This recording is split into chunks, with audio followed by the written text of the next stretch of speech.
इस सिस्टम ने बार बार देश के युवाओं को निराश किया है। एक की जवाबदेही, अकाउंटेबिलिटी तो आप तय कीजिए। धर्मेंद्र प्रधान का इस्तीफा ले लीजिए और आइए चर्चा करने। I am very sorry, opposition कुछ भी कह दे, लेकिन देश के इलेक्शन ही तय करेंगे कौन सी सरकार रहेगी कौन सी नहीं रहेगी। अहंकार में तो चूर नहीं है पार्टी कि नहीं हम नहीं झुकेंगे, शिक्षा मंत्री का इस्तीफा नहीं होगा। देखिए उसका वजूहात मेरे ख्याल से अहंकार नहीं है। हमारी टीम में किसी ने, मुझे बाद में पता चला वो मनीष थे, उन्होंने खबर दी पत्रकारों को, पत्रकारों से खबर हुई और अन्ना को अरेस्ट किया गया। मनीष सिसोदिया? जी, मनीष ने ही खबर दी थी। और अरविंद को तो मैं राखी बांधती थी, तो मैंने खुद कहा है, मैं इतनी बेवकूफ़ अपने को महसूस करती हूँ। मैंने कहा मैं कसम खा के कह रही हूँ कि अन्ना और अरविंद कभी पॉलिटिक्स में नहीं आएंगे। ये जो सोनम वांगचुक वाला जो आंदोलन है, सीजेपी का जो आंदोलन है, इसकी खामी आपको क्या लगती है? मुझे सोनम वांगचुक जी से बहुत ही हमदर्दी है, और लेकिन सीजेपी से मुझे कतई हमदर्दी नहीं है। तो ये राहुल गांधी जो चले गए थे पीएम आवास के सामने धरना देने के लिए, क्या लग रहा है आपको, ये पीएम और बीजेपी की घेराबंदी के लिए था या ये अपना सेटल कर रहे थे स्कोर अरविंद केजरीवाल के साथ? मैंने होते हुए देखा, क्योंकि मैं इस मामले में मेरा इंस्टिंक्ट बहुत स्ट्रॉन्ग है। मैंने कहा अब ये तो सुर्खियाँ ले गया, राहुल गांधी बन तो गए हीरो, अब इनका क्या हुआ केजरीवाल जी का। और आप यकीन नहीं करेंगी, आधे घंटे में संजय सिंह का बयान आ गया। ये जो है भाजपा ने कांग्रेस वालों को भेजा है, भाजपा ने अपना मोहरा राहुल गांधी को बना दिया है। तो मुझे याद है निर्भया आंदोलन में जब टियर गैस शेल्स, गैस गोली जब फेंके गए थे, वो एक्सपायर्ड थे। अभी मुझे उम्मीद है कम से कम पुलिस जो है एक्सपायर्ड नहीं रखेगी। इस बार तो वो पैलेट गन्स के जख्म भी दिखाए जा रहे हैं। भरा हुआ है इंटरनेट, बहुत सारी चीज़ें AI जनरेटेड भी हैं। अगर आप कह रहे हैं कि किसी ने लाठी मारी नहीं, बच्चों ने, मतलब बच्चों को तो मैं अलग रखूँगी, बच्चों को तो मोहरा बनाया जा रहा है, ढाल बनाया जा रहा है। जो मासूम बच्चे वो जानते भी नहीं होंगे कि क्या होता है, कैसे होता है, कभी उनको ऐसा इंटरेक्शन नहीं हुआ होगा। पर जो लोग जानते हैं क्या टूल किट होता है, कैसे इस्तेमाल किया जाता है, अब कब माहौल को ख़राब करो, कब ऐसा माहौल कर दो कि पुलिस को लाठी मारनी ही पड़े।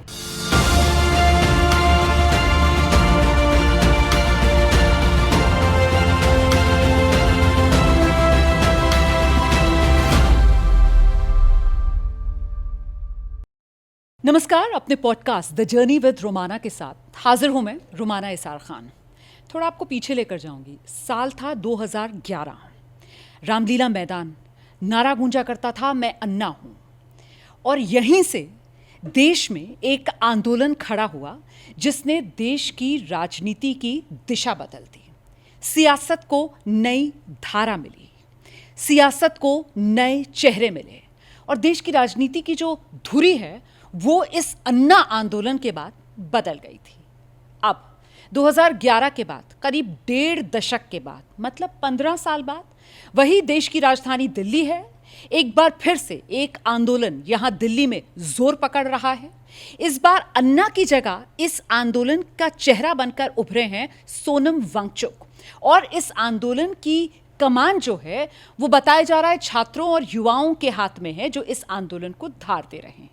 लेकिन अब कुछ सवाल हैं, और सवाल ये कि जन आंदोलन, क्या वक्त के साथ जन आंदोलन का मिजाज बदलता है? क्या वक्त के साथ जन आंदोलन की समाज में ज़रूरत वो बदलती है? क्या वक्त के साथ जन आंदोलन को लेकर पक्ष और विपक्ष की जो भूमिका है वो भी बदल गई है क्या? इन तमाम सवालों को लेकर आजकल सोशल मीडिया आप देखेंगे भरा पड़ा है, और इसी वजह से मुझे लगा अपने इस बार के पॉडकास्ट में ज़रा इसी जन आंदोलन के मिजाज को समझ लिया जाए कि वाकई में बदल रहा है क्या, या फिर हमारा नज़रिया इसको लेकर बदल गया है। और इस पर बात करने के लिए जो ख़ास मेहमान मेरे साथ मौजूद हैं, अन्ना आंदोलन जो हुआ था उसके प्रमुख चेहरों में से थी, आप ये कह सकते हैं कि उसकी कर्ता धर्ताओं में से एक थी। वैसे उससे पहले मेरे ही पेशे से जुड़ी रही हैं, पत्रकार रही हैं, मेरी बिरादरी की रही हैं, अन्ना आंदोलन से खूब सुर्खियों में आई और फिर राजनीति में कदम रखा। अब आज देश की सत्ताधारी पार्टी बीजेपी की राष्ट्रीय प्रवक्ता हैं। बहुत शुक्रिया शाजिया इल्मी द जर्नी पॉडकास्ट पे आने के लिए। बिल्कुल, और बड़ा अच्छा नाम है द जर्नी, सफ़रनामा। और हमारा तो सुहाना सफ़र तो नहीं कहेंगे, लेकिन बड़ा एक्साइटिंग सफ़र रहा है। पत्रकार से नेता तक का सफ़र। बिल्कुल, वहाँ से उस कुर्सी से लेकर इस कुर्सी तक। क्या बात है, शानदार। तो ये जो आंदोलन आजकल चल रहा है, 15 साल पहले आपने भी एक आंदोलन किया था। इस आंदोलन को देखकर नॉस्टैल्जिया या फिर सत्ता पक्ष का जो इस वक्त नज़रिया चल रहा है इस आंदोलन को लेकर, नौजिया तो नहीं हो रहा है? अच्छा सवाल है, नौजिया और नॉस्टैल्जिया। देखिए, नॉस्टैल्जिया तो ज़ाहिर होगा, वो सारी यादें जब मैं देखती हूँ वो लाठी चार्ज को, जब मैं देखती हूँ किस तरह से बाकायदा हम लोग जो आंदोलनकारी थे, बाकायदा हम लोग जाते थे, एक प्लान बनाते थे और किस तरह से पुलिस के मॉब्स भी हमें रुकते थे। तो चाहे वो अन्ना आंदोलन हो या निर्भय आंदोलन हो, तो वो सब हमें सारी यादें जो हैं ताज़ा हो रही हैं। और या ये कह दिए कि जो पूरे ज़ख्म हैं वो फिर से लग रहा है हरे हो रहे हैं। तो एक तो ये, दूसरा जहाँ तक नौजिया की, तो मुझे याद है निर्भया आंदोलन में जब टीयर गैस शेल्स, आंसू गैस गोले जब फेंके गए थे, वो एक्सपायर्ड थे। मतलब अभी मुझे उम्मीद है कम से कम पुलिस जो है एक्सपायर्ड नहीं रखेगी। तो जो हम लोग ने, ना सिर्फ हम लोग रोए हैं, पर जो हम लोग ने बाकायदा वॉमिटिंग की है, सड़कों पे लेटना पड़ा था और आंखें बंद थी ज़ाहिर है, तो वो नौजिया भी मुझे याद आ रहा है। तो जी, दोनों यादें हैं, नौजिया भी है और नॉस्टैल्जिया भी है। आपने क्योंकि वो आंसू गैस के गोलों की बात की, इस बार तो वो पैलेट गन्स के ज़ख्म भी दिखाए जा रहे हैं, पैलेट गन्स भी चली हैं। मुझे लगता नहीं पैलेट गन्स का प्रोटोकॉल है, तो कुछ ख़बरें मैंने देखी हैं, लेकिन मुझे लगता है, देखिए ये ख़बरें जो है ना, ज़रूरी है ख़बरों का आना। अब पूरा प्रोलिफरेशन है, भरा हुआ है इंटरनेट, बहुत सारी चीज़ें AI जनरेटेड भी हैं, और मैं नहीं कह रही कोई एक तरफ से हैं, हर तरफ से होंगी, लेकिन हर चीज़ की पुष्टि करना मुझे लगता है करना चाहिए, क्योंकि बहुत ही रियल लगता है। हमारे ज़माने में स्टिंग होते थे, अब उसको हम लोग वेरीफाई करते रहते थे, कौन से फ्रेम्स मिसिंग है, कहाँ से कट वो है, एडिट कट है, कहाँ से जंप फ्रेम है, तो बता देते थे कहाँ से काटा है वहाँ। अब तो कोई तरीका नहीं है। तो इसलिए मुझे लगता है बड़ा सोच समझ कर, क्योंकि पैलेट गन्स की खबर मैंने सुनी है, और मैं बस यही आपसे इंतज़ा करूँगी कि अभी उसकी क्योंकि पुष्टि नहीं हुई है और पुलिस उसको मना कर रही है कि इसका इस्तेमाल हुआ है, तो इस बात को मैं रखना चाहती थी। ये जो आंदोलन हो रहा है, मतलब अन्ना आंदोलन 15 साल पहले और अब जो आंदोलन, आपको क्या लगता है, क्या इस आंदोलन को हैंडल करने में सरकार की तरफ से चूक हुई? क्योंकि अन्ना आंदोलन के समय में तो हम ये देखते थे कि भाई यूपीए की तरफ से बाकायदा प्रणब मुखर्जी जैसे जो वरिष्ठ मंत्री हैं उनको लगाया गया था। यहाँ तक कि बाबा रामदेव जब आ रहे थे प्रदर्शन के लिए, तो एयरपोर्ट पर यूपीए सरकार के मंत्री पहुंचे थे उनसे निवेदन करने के लिए। लगातार यूपीए के समय के मंत्री इंगेज कर रहे थे इन लोगों से। अब यहाँ सोनम वांगचुक भूख हड़ताल पर बैठे रहे, किसी ने वहाँ पर झांक कर भी नहीं देखा। असल में रवाना हुआ कुछ बिल्कुल ही अलग। मिलने ज़रूर आए बाबा रामदेव जी से एयरपोर्ट पर, 3 या 4 कैबिनेट मंत्री आए थे, सुबोध कांत सहाय वगैरह सब थे वहाँ पे।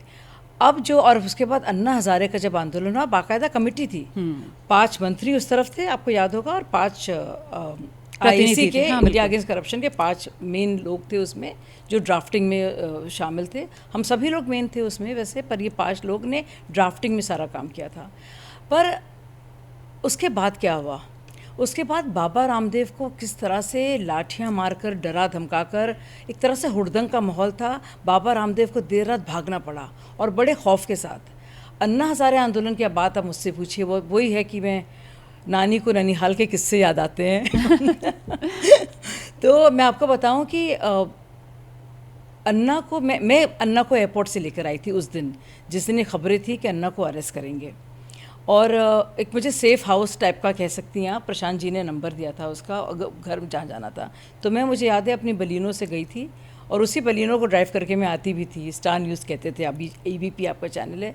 और मैं 2 लोग और थे, तो हम लोग अन्ना जी को लेकर आए और हम लोग ने बाकायदा उन्हें एक घर में रुकवाया।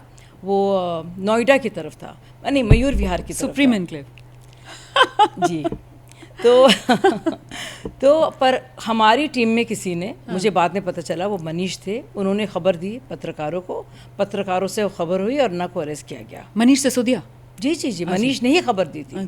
तो ये सब बहुत होता था, वो बातें थोड़ी बहुत तब भी पता चलती थी, बाद में भी पता चलती थी। तब लगता था स्ट्रैटेजी का हिस्सा है। कुछ दिनों बाद कुछ चीज़ें इतनी बढ़ गई कि लगने लगा कि नहीं, ये सही नहीं है जो हो रहा है। मतलब उसमें तो मुझे मायूसी हुई थी, क्योंकि मैं बड़े आदर्शवादी थी, सोचती खुमार था कि भाई कुछ करेंगे हम देश के लिए। ख़बरें पढ़ रहे हैं रोज़ाना करप्शन की, कुछ हम भी तो करें। तो एक वो था, एक दिल में ऐसा कुछ था, एक उमंग थी कि कुछ किया जाए, सरफरोशी की तमन्ना। हाँ बस। तो और ऐसे हम सोचते भी थे, देखना है जोर कितना बाजुए कातिल में कातिल में है। और कातिल हमारे लिए करप्शन था एक बहुत बड़ा, जो मुझे ये लगता था, किसी एक पार्टी की हम बात नहीं करेंगे, लेकिन वो पूरी तरह से केंद्रित था कांग्रेस के UPA 2 की सरकार के खिलाफ। फिर अन्ना को जब जैसे उन्होंने जेल में, और उसी से बड़ा हुआ, आप देखिए अन्ना को उन्होंने बुज़ुर्ग 80 साल के एक ज़ईफ़ इंसान को आप जेल में फेंक रहे हैं, और वहाँ से फिर तय हुआ था। और मुझे खबर मिली थी वहीं से, तिहाड़ जेल से प्रशांत जी ने मुझे बताया था कि जो जगह हमारे लिए तय की गई है, हम लोग वहाँ पे आंदोलन नहीं करेंगे, हम लोग रामलीला मैदान जाएंगे। वो हमारा डिफाइंस था। पर उससे पहले अन्ना को जेल में फेंक दिया था, और फिर तो बहुत बदसलूकी हुई थी। ये कहा था ये लोग क्या समझते हैं अपने आप को।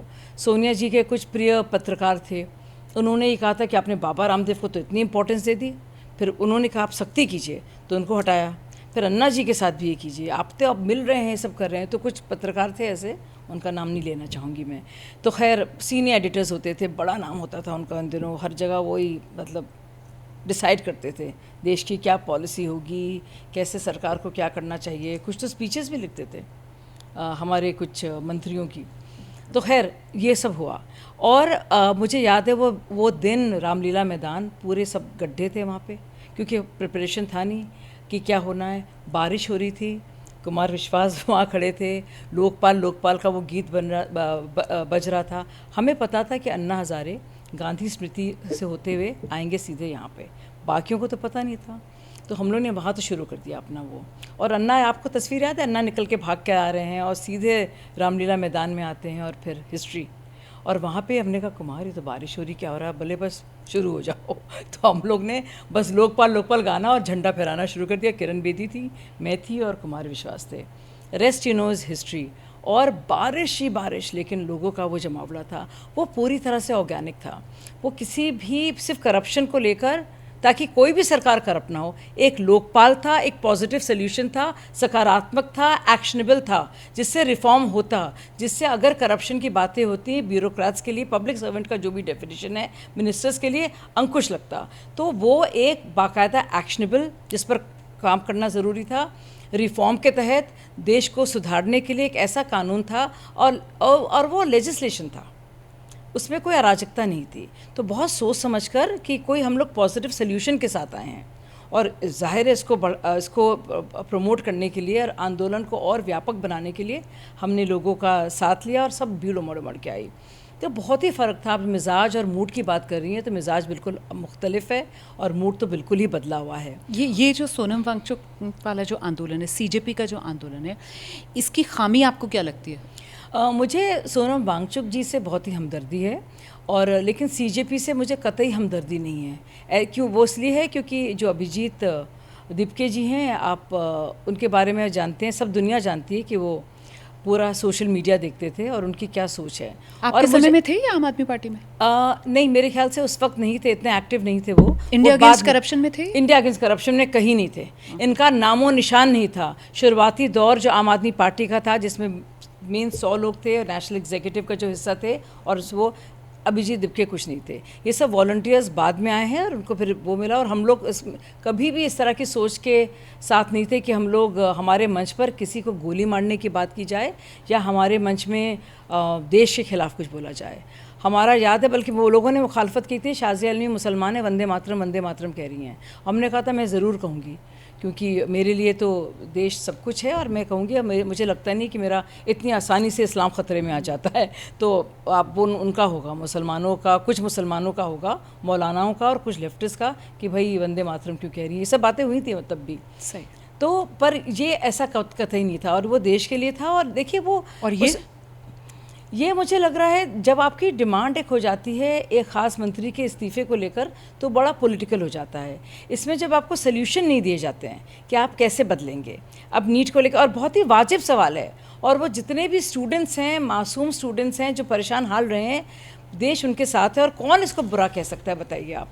लेकिन अगर आप इसको एक सल्यूशन के तौर पर नहीं सामने लाएंगे और बताएंगे नहीं नीट का सुधार कैसे हो, तो वो मुझे लगता है दिक्कत उसमें है।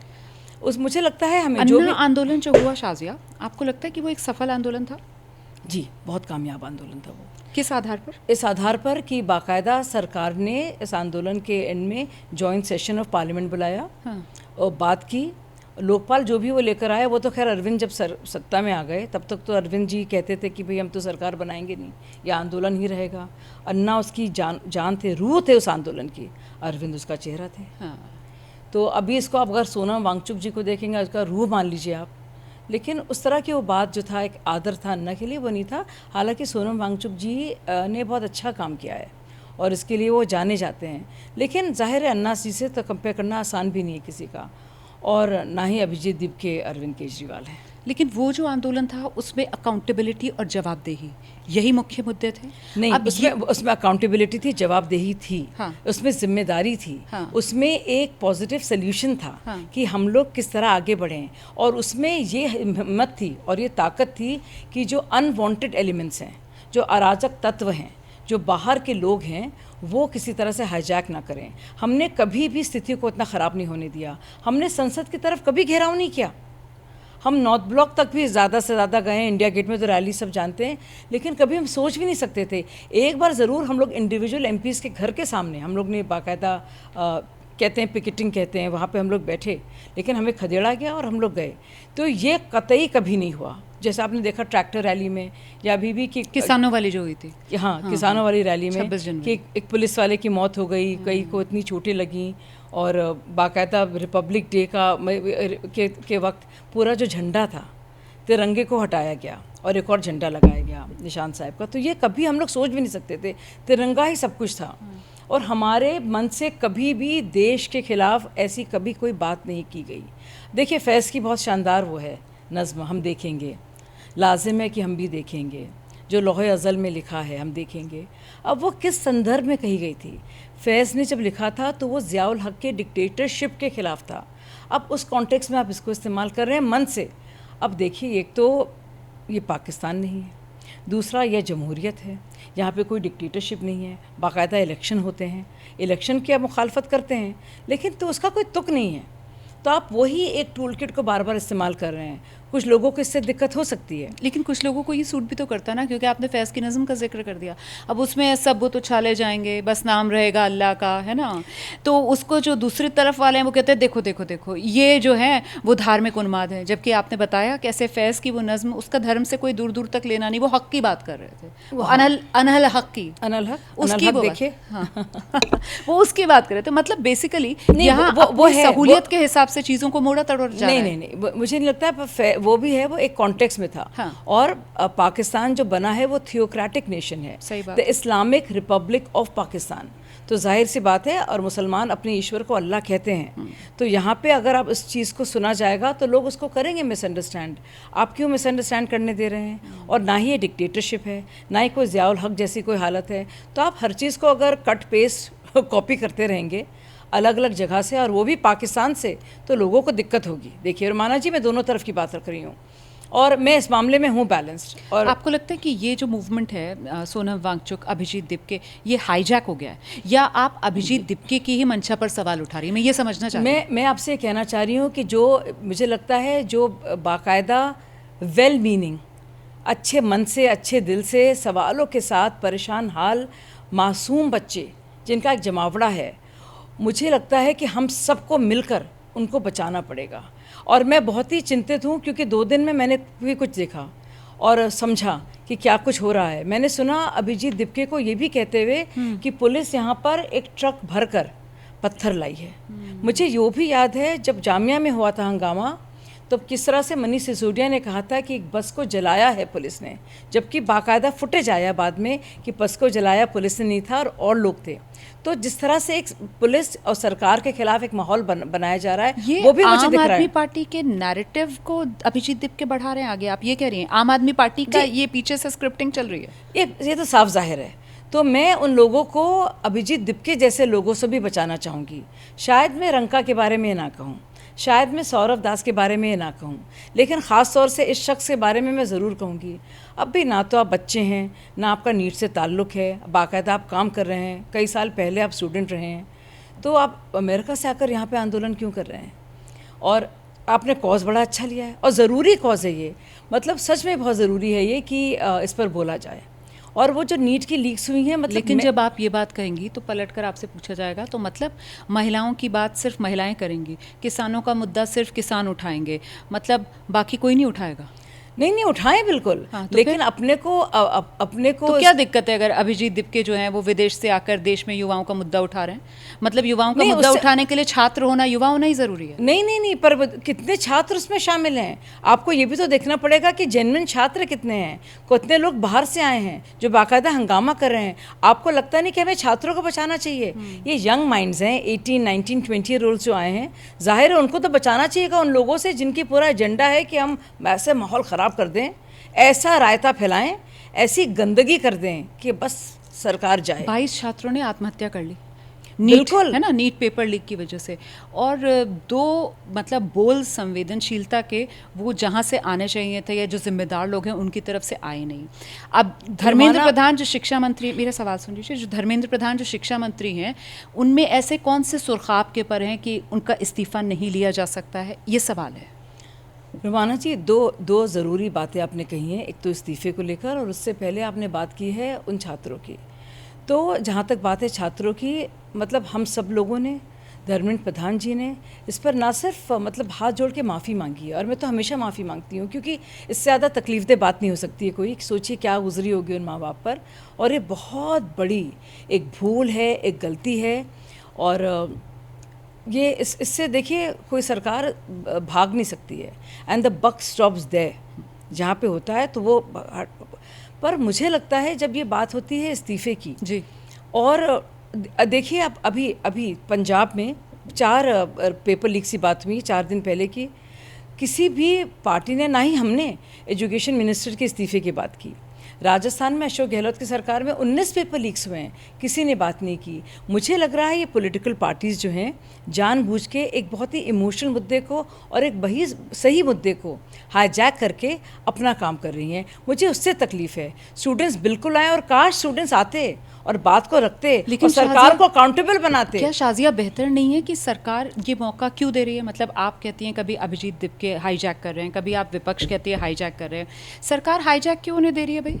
ये कोई पहली बार तो ऐसा हुआ नहीं है। 2024 के अंदर सरकार ने नीट का एग्जाम कराया फौरन। नहीं, 2024 में भी नीट का मामला आया था ना, इसी तरीके की अनियमितताएं हुई थी। उसके बाद सरकार की तरफ से एक कमेटी का गठन हुआ था। ये 2024 में डॉक्टर राधाकृष्णन कमेटी ने 101 सिफारिशें दी थी। वो सिफारिशें यही शिक्षा मंत्री लागू करवा देते हैं। ये देश के छात्र कब तक इन शिक्षा मंत्री की वजह से भुगतते रहें, मेहनत करते रहें, मेहनत कर करके आत्महत्या करते रहें, जान देते रहें, लेकिन शिक्षा मंत्री में ऐसे कौन से सुर्खाब के पर हैं उनका इस्तीफा नहीं हो सकता? देखिए, अगर आपको याद है, अभी तो होम मिनिस्टर के इस्तीफे की बात है, मणिपुर का मुद्दा था, उसमें प्रधानमंत्री के इस्तीफे की बात थी, एक रेलवे एक्सीडेंट हुआ था, 2 हुए थे, उसमें अश्विनी वैष्णव जी के इस्तीफे की बात थी। अभी जब पूरा एथेनॉल का मुद्दा आया तो नितिन गडकरी जी के इस्तीफे की बात थी। एप्स्टीन का मुद्दा आया था जिसमें हरदीप पुरी जी का कुछ लेना देना नहीं था, उन्होंने कुछ सवाल उठाए थे, उनके इस्तीफे की बात थी। तो इस्तीफे की बात हुई, पर लगातार हुई है। तो सरकार अब सोच समझकर अपने एग्जीक्यूटिव का जो फैसला है वो खुद करेगी, लेकिन जहाँ तक बात है सुधार की, अकाउंटेबिलिटी की, उससे सरकार ना तो भागी है ना भाग सकती है। इसके लिए मैं पूरी तरह से आपके साथ हूँ और सारे छात्रों के साथ। पर ये सुधार और अकाउंटेबिलिटी तो हुई नहीं ना। तो 2024 में इन्हीं की तरफ से राधाकृष्णन कमेटी बनाई गई थी। बिल्कुल हुई है। राधाकृष्णन कमेटी की सारी सिफारिशें अगर मान ली जाती तो ये होता ही नहीं पेपर। बिल्कुल हुई है, बल्कि अभी भी मतलब 50 साल में जितने भी लीक्स हुए हैं, मेरे ख्याल से 30 से ज़्यादा तो कांग्रेस के वक्त में हुए हैं, कभी भी नहीं जवाबदेही हुई है। पहली बार जवाबदेही हुई है, और वो भी नीट को लेकर। पहले नीट से पहले क्या था, कैप्टेशन फ़ी देते थे, पैसा दो और जाओ उसमें मेडिकल में। पहली बार तो नीट आया है। अब देखिए कितनी सीटें थी, 50,000 से ज़्यादा नहीं सीटें होती फीस देकर तो अभी भी आप प्राइवेट कॉलेज में एडमिशन ले सकते हैं। नहीं, आपको नीट करना पड़ता है, नीट को भी लागू करना पड़ता है प्राइवेट को। तब भी आपको पीएमटी का एग्जाम देना पड़ता था, पीएमटी के रिजल्ट के आधार पर, तब भी आप प्राइवेट कॉलेजेस में जाते थे। नहीं, आप पैसा देकर भी पीएमटी को बाईपास करके भी जा सकते थे। वो कुछ स्टेट्स के अंदर था, मतलब बहुत स्टेट्स के अंदर था, साउथ इंडिया के अंदर कुछ स्टेट्स में था। और कौन से स्टेट्स और कितने कांग्रेस पार्टी के लीडर्स के सबसे बड़े उनके कितने मेडिकल कॉलेजेस हैं, आप निकलवा लीजिए, वो मिल जाएगा सब आरटीआई में, और सबको पता भी है। तो उसको बदलने के लिए, ताकि एक बार तो अब देखिए एक दर्जी के बेटे को मिला क्योंकि मेहनत से, और नीट का एग्ज़ाम कराया भी गया, लेकिन उसके अलावा मेडिकल फील्ड में आप देखिए सिर्फ 50 से 60 हज़ार सीटें थीं 2014 से पहले। अब 1,20,000 सीटें हैं। पहले 380 मेडिकल कॉलेजेस से अब 850 से बढ़कर हो गए हैं। तो ये यानी ज्यादा कोई सवाल ही नहीं पूछ रहा है ना। वो नहीं, तो नहीं, पर वाकई में सरकार ने बहुत बढ़िया काम किया। यहाँ सवाल तो इस बात की है कि पेपर लीक हो रहा है। मैं जवाब क्यों देना चाहती थी? जो आंदोलन के गुरु रहे हैं अन्ना हजारे, आपने देखा होगा अन्ना हजारे की तरफ से चिट्ठी लिखी गई है और अन्ना हजारे चिट्ठी लिखकर ये कह रहे हैं प्रधानमंत्री से कि साहब इस्तीफा लेना चाहिए, इस्तीफा शिक्षा मंत्री का होना चाहिए। इस्तीफा होगा तो उससे अच्छा संदेश जाएगा कि हाँ जवाबदेही जिम्मेदारी तय हो रही है और बाकी मंत्रियों के लिए भी एक सबक बनेगा। फिर भी नहीं मान रहे हैं, मतलब इस्तीफा लेना ही नहीं है, ये तय कर लिया सरकार ने। देखिए इस्तीफे के बारे में मैंने कहा है कि एक प्योर पॉलिटिकल वो डिमांड है। अन्ना हजारे भी पॉलिटिकल डिमांड कर रहे हैं? नहीं, क्योंकि अब सारी बात ही हो गई ना, अब स्टूडेंट्स भी इस बात को उठा रहे हैं। सिर्फ पॉलिटिक्स में ये बात थी, लेकिन पॉलिटिकल बात से बढ़कर ये पूरे हर जगह ये बात आ गई है कि इस्तीफे से कुछ होगा। मैं पूछना चाहूँगी उन लोगों से, मैं बताऊँ निर्भय आंदोलन में, इसी पर आती हूँ, मैं भाग नहीं रही हूँ। निर्भय आंदोलन में मैं थी सामने, बहुत हम लोग पिटे हैं और मैंने नौजिया की बात की। उसमें 2 चीज़ें थी, उसमें था फांसी दो फांसी दो फांसी दो, एक तरफ ये चल रहा था। मेरे जैसे लोग ने नारा नहीं लगाया, मैंने कहा लॉ को बदलो, चीज़ें बेहतर करो, फास्ट ट्रैक कोर्ट्स करो, बिल्कुल नॉन बेलेबल इसमें करो। जो एफआईआर्स हैं, एफआईआर आसान करता, मैंने नहीं, बहुत से लोगों ने किया, मैं खुश नहीं लूँगी, तो हम लोग ने सब किया बाकायदा। आप देखिएगा कमेटी बनाई, तो मैं इसके हक़ में खुद नहीं हूँ कि मुझे लगता नहीं कि ऐसे फौरी तौर पर, अच्छा ऐसे फौरी तौर पर सरकार कर दे और बाकी कुछ ना करे तो फिर वही हालत होगी। तो मैं उसमें यकीन ही नहीं करती हूँ, मेरी पर्सनली बिलीफ है, मैं कभी नहीं यकीन करती हूँ। अरविंद केजरीवाल कहते थे ना शीला दीक्षित इस्तीफा दो, मतलब तब भी कहते थे कि भाई अगर वो इस्तीफे की बात कर रहे हैं तो आप लोकपाल की बात क्यों कर रहे हैं? तो ये है। तो मैं खुद पर्सनली कि मुझे लगता नहीं है कि इससे कुछ फ़र्क होता है। देखिए सिर्फ हंगामा खड़ा मेरा मकसद नहीं, सिर्फ हंगामा खड़ा करना मेरा मकसद नहीं, मेरी कोशिश है कि ये तस्वीर बदलनी चाहिए, ये सूरत बदलनी चाहिए। मैं इसमें वाकई में यकीन करती हूँ। ये बात थोड़ी कहते हैं ना सूक्ष्म है, जो स्थूल बात ये फांसी दो इस्तीफ़ा दो फांसी दो, मैं उसके पर्सनली भी सख्त खिलाफ हूँ। और मुझे लगता है कि छात्रों के पॉइंट ऑफ व्यू से भी आप बहुत बड़ी डिमांड्स कीजिए, आप सीट्स की बात कीजिए और बढ़ाने की बात कीजिए, इंश्योर कीजिए कि जो भी पूरा सिस्टम है, जो हालांकि 13 लोग को फ़ौरन अरेस्ट भी किया गया, उसके बारे में भी नरेंद्र मोदी जी ने कहा कि फास्ट ट्रैक कोर्ट्स हों। भाई क्यों तक कार्रवाई, क्यों चार्जशीट में टाइम लग रहा है इतना, कब इन्वेस्टिगेशन होगा? तो ये इसके लिए अभी कहा गया है। नीट के एग्ज़ाम भी फिर से कराए गए। तो मेरी बस ये है ये ख्वाहिश कि इससे ज़्यादा मजबूत होता और इसमें छात्रों की बात फोकस रहती। अब इसमें दुनिया भर की बातें आ गई हैं। तो आपको लगता है कि ये आंदोलन फेल होने जा रहा है, अभिजीत दिपके सोनम वांगचुक वाला? देखिए सोनम वांगचुक जी मिले हैं और बहुत ही सकारात्मक बात हुई है और उन्होंने बहुत सारी बातों पर विचार भी किया है और सरकार लगातार उनके साथ बात कर रही है और उनके लिए बहुत इज्जत भी है। जहाँ तक बात है हमारे छात्रों की, 2 छात्र मिले भी और बड़े अच्छे से उन्होंने बातों को रखा और उन्होंने हालांकि ये कहा कि हमें बहुत वक्त लगा, उन्होंने बहुत देर में वक्त दिया। उसका भी स्पष्टीकरण आ गया है कि वो ड्राफ्ट कर रहे थे, तो उनकी तरफ से भी देरी हुई, वो ड्राफ्ट कर रहे थे, उसमें भी वक्त ज़ाया हुआ। मतलब मैं एक एक चीज़ को फैक्चुअली पेश करना चाहती हूँ क्योंकि ये मेरा फ़र्ज़ है। अच्छा, आप ये क्लैरिटी दे रही हैं क्योंकि एक ये मैसेज जा रहा है कि साहब सरकार की तरफ से जो कोशिशें की जा रही हैं वो मानसून सत्र शुरू होने के बाद 20 जुलाई जब पहला दिन था, जिस दिन वो छात्र सड़क पर संसद की तरफ कूच कर रहे थे, जब वो आंसू गैस के गोले चले, लाठियां भांजी, छात्र भी जख्मी हुए, पुलिस वाले भी जख्मी हुए, उस दिन पहली बार जेपी नड्डा से वो छात्रों ने, सीजेपी वाले जो थे रिप्रेजेंटेटिव्स, उन्होंने मुलाकात की। वो पहली बार तस्वीर आई है। मैं उससे पहले सोनम वांगचुक जो है, मैं क्यों अभिजीत दिपके को क्यों पर यकीन क्यों नहीं करती हूँ, इसी की वजह से। अब आप देखिए जब सोनम वांगचुक जी बैठे थे और सारा पीसफुली चल रहा था, सारा पूरा मामला, फिर उससे पॉलिटिसाइज किसने किया है? सबको ख़त भेजे गए। जैसे ही अपोजिशन के लीडर्स आए उसके बाद ही पूरा मामला कितना ख़राब हो गया। और किसने ये नारा दिया संसद जाओ, ये किसका प्लान था? कहीं भी आप कैपिटल हिल में आपने देखा होगा, कोई भी डेमोक्रेसी किसका था? अब पता कीजिए किसका था। और ये भी पता आपके पास है जानकारी तो बताइए, मुझे नहीं पता है। नहीं, आप अभिजीत दिपके की तरफ से अगर ये कॉल है तो मुझे लगता है बड़ा ख़तरनाक कॉल है। आप उन बच्चों की जान से खेल रहे हैं। और क्योंकि अभिजीत दिपके का एक और बयान आया, क्योंकि मेरा दिमाग इसमें बहुत चलता है, देखिए मैं पूरी तरह से रग से वाकिफ़ हूँ इस पूरी टूल किट से। मैं आपको ये बताऊँ, जब ये कहा गया अभिजीत दिपके की तरफ से कि पुलिस जो है सिविल कपड़ों में ट्रक भरकर पत्थर ला रही है, मैं पूरा समझ गई मामला। क्या समझ आया? अब आप खुद सोचिए, पुलिस पत्थर क्यों लाएगी कि उनके पर पत्थर फेंके जाएं? पर सिविल ड्रेस में तो पुलिस वाले दिख रहे थे वहाँ पर, उनके बैजेस नहीं थे, उनका नाम नहीं पता चल पा रहा था, उनके हाथ में लाठी थी और उन्होंने पुलिस की वर्दी नहीं पहनी हुई थी। ऐसे तो पुलिस वाले बहुत दिखे हैं। अब पत्थर के कहाँ से आ गए? जब स्टोन पेल्टिंग हुई उसके बाद ही अभिजीत दिपके का बयान आता है। और क्या वो ट्रक के फोटोज हैं? कहाँ हैं वो? और आप बताइए, संसद में होगी तो बहुत अफसोस है। और जिन पुलिस वालों ने, मैंने कुछ तस्वीरें भी देखी, जिस तरह से मतलब बहुत ज़्यादा बदसलूकी दिखाई है। तो ये तो होना चाहिए। मतलब आपकी ड्यूटी है कि जितने भी ताव में हो, पूरा माहौल हो, जितना भी बेडलैम हो, मतलब पूरा हंगामा हो, अफरा तफरी का माहौल हो, आपको संसद को कंट्रोल करना चाहिए। अगर खुदा ना खास्ता संसद में तक बात चली जाती, तब तो यही लोग कहते हैं कि भाई क्या हुआ, सब दुनिया कहती है। और ये आईबी का फेलियर था, मतलब आपको पता ही नहीं चला, आपकी नाक के नीचे, और वहाँ पर बीएनएस की धारा 163 लागू है, संसद का सत्र चल रहा है। कॉन्ट्रडिक्शन रोमाना आप कह रही हैं पुलिस के लोग बाकायदा सिविल कपड़ों में शामिल थे, तो इन्फॉर्मेशन उनको क्यों नहीं मिली? तो ये कॉन्ट्रडिक्शन है। अगर वाकई में नहीं, सिविल कपड़ों में लाठियां मारते हुए नजर आए हैं जो सोशल मीडिया पर चल रहा है, और ये सवाल पूछा जा रहा है कि नहीं वो लोग कौन हो सकते हैं? तो आप ज़रा सोचिए, मैं कतई यकीन नहीं कर सकती हूँ कि पुलिस के लोग पुलिस के कपड़े पहन के आएंगे, वर्दी पहनते हैं। मुझे पूरा यकीन है कि वही अराजक तत्व हैं, वो सिविल कपड़े पहनकर लाठियां भांज रहे हैं। अच्छा, आप ये कह रहे हैं कि वो पुलिस वाले नहीं है, वो ये अराजक तत्व हैं, बिल्कुल। पुलिस वाले अपनी वर्दियाँ क्यों पहनेंगे? पुलिस का काम है ये। आप खुद सोचिए, मतलब अकल बड़ी की भैंस।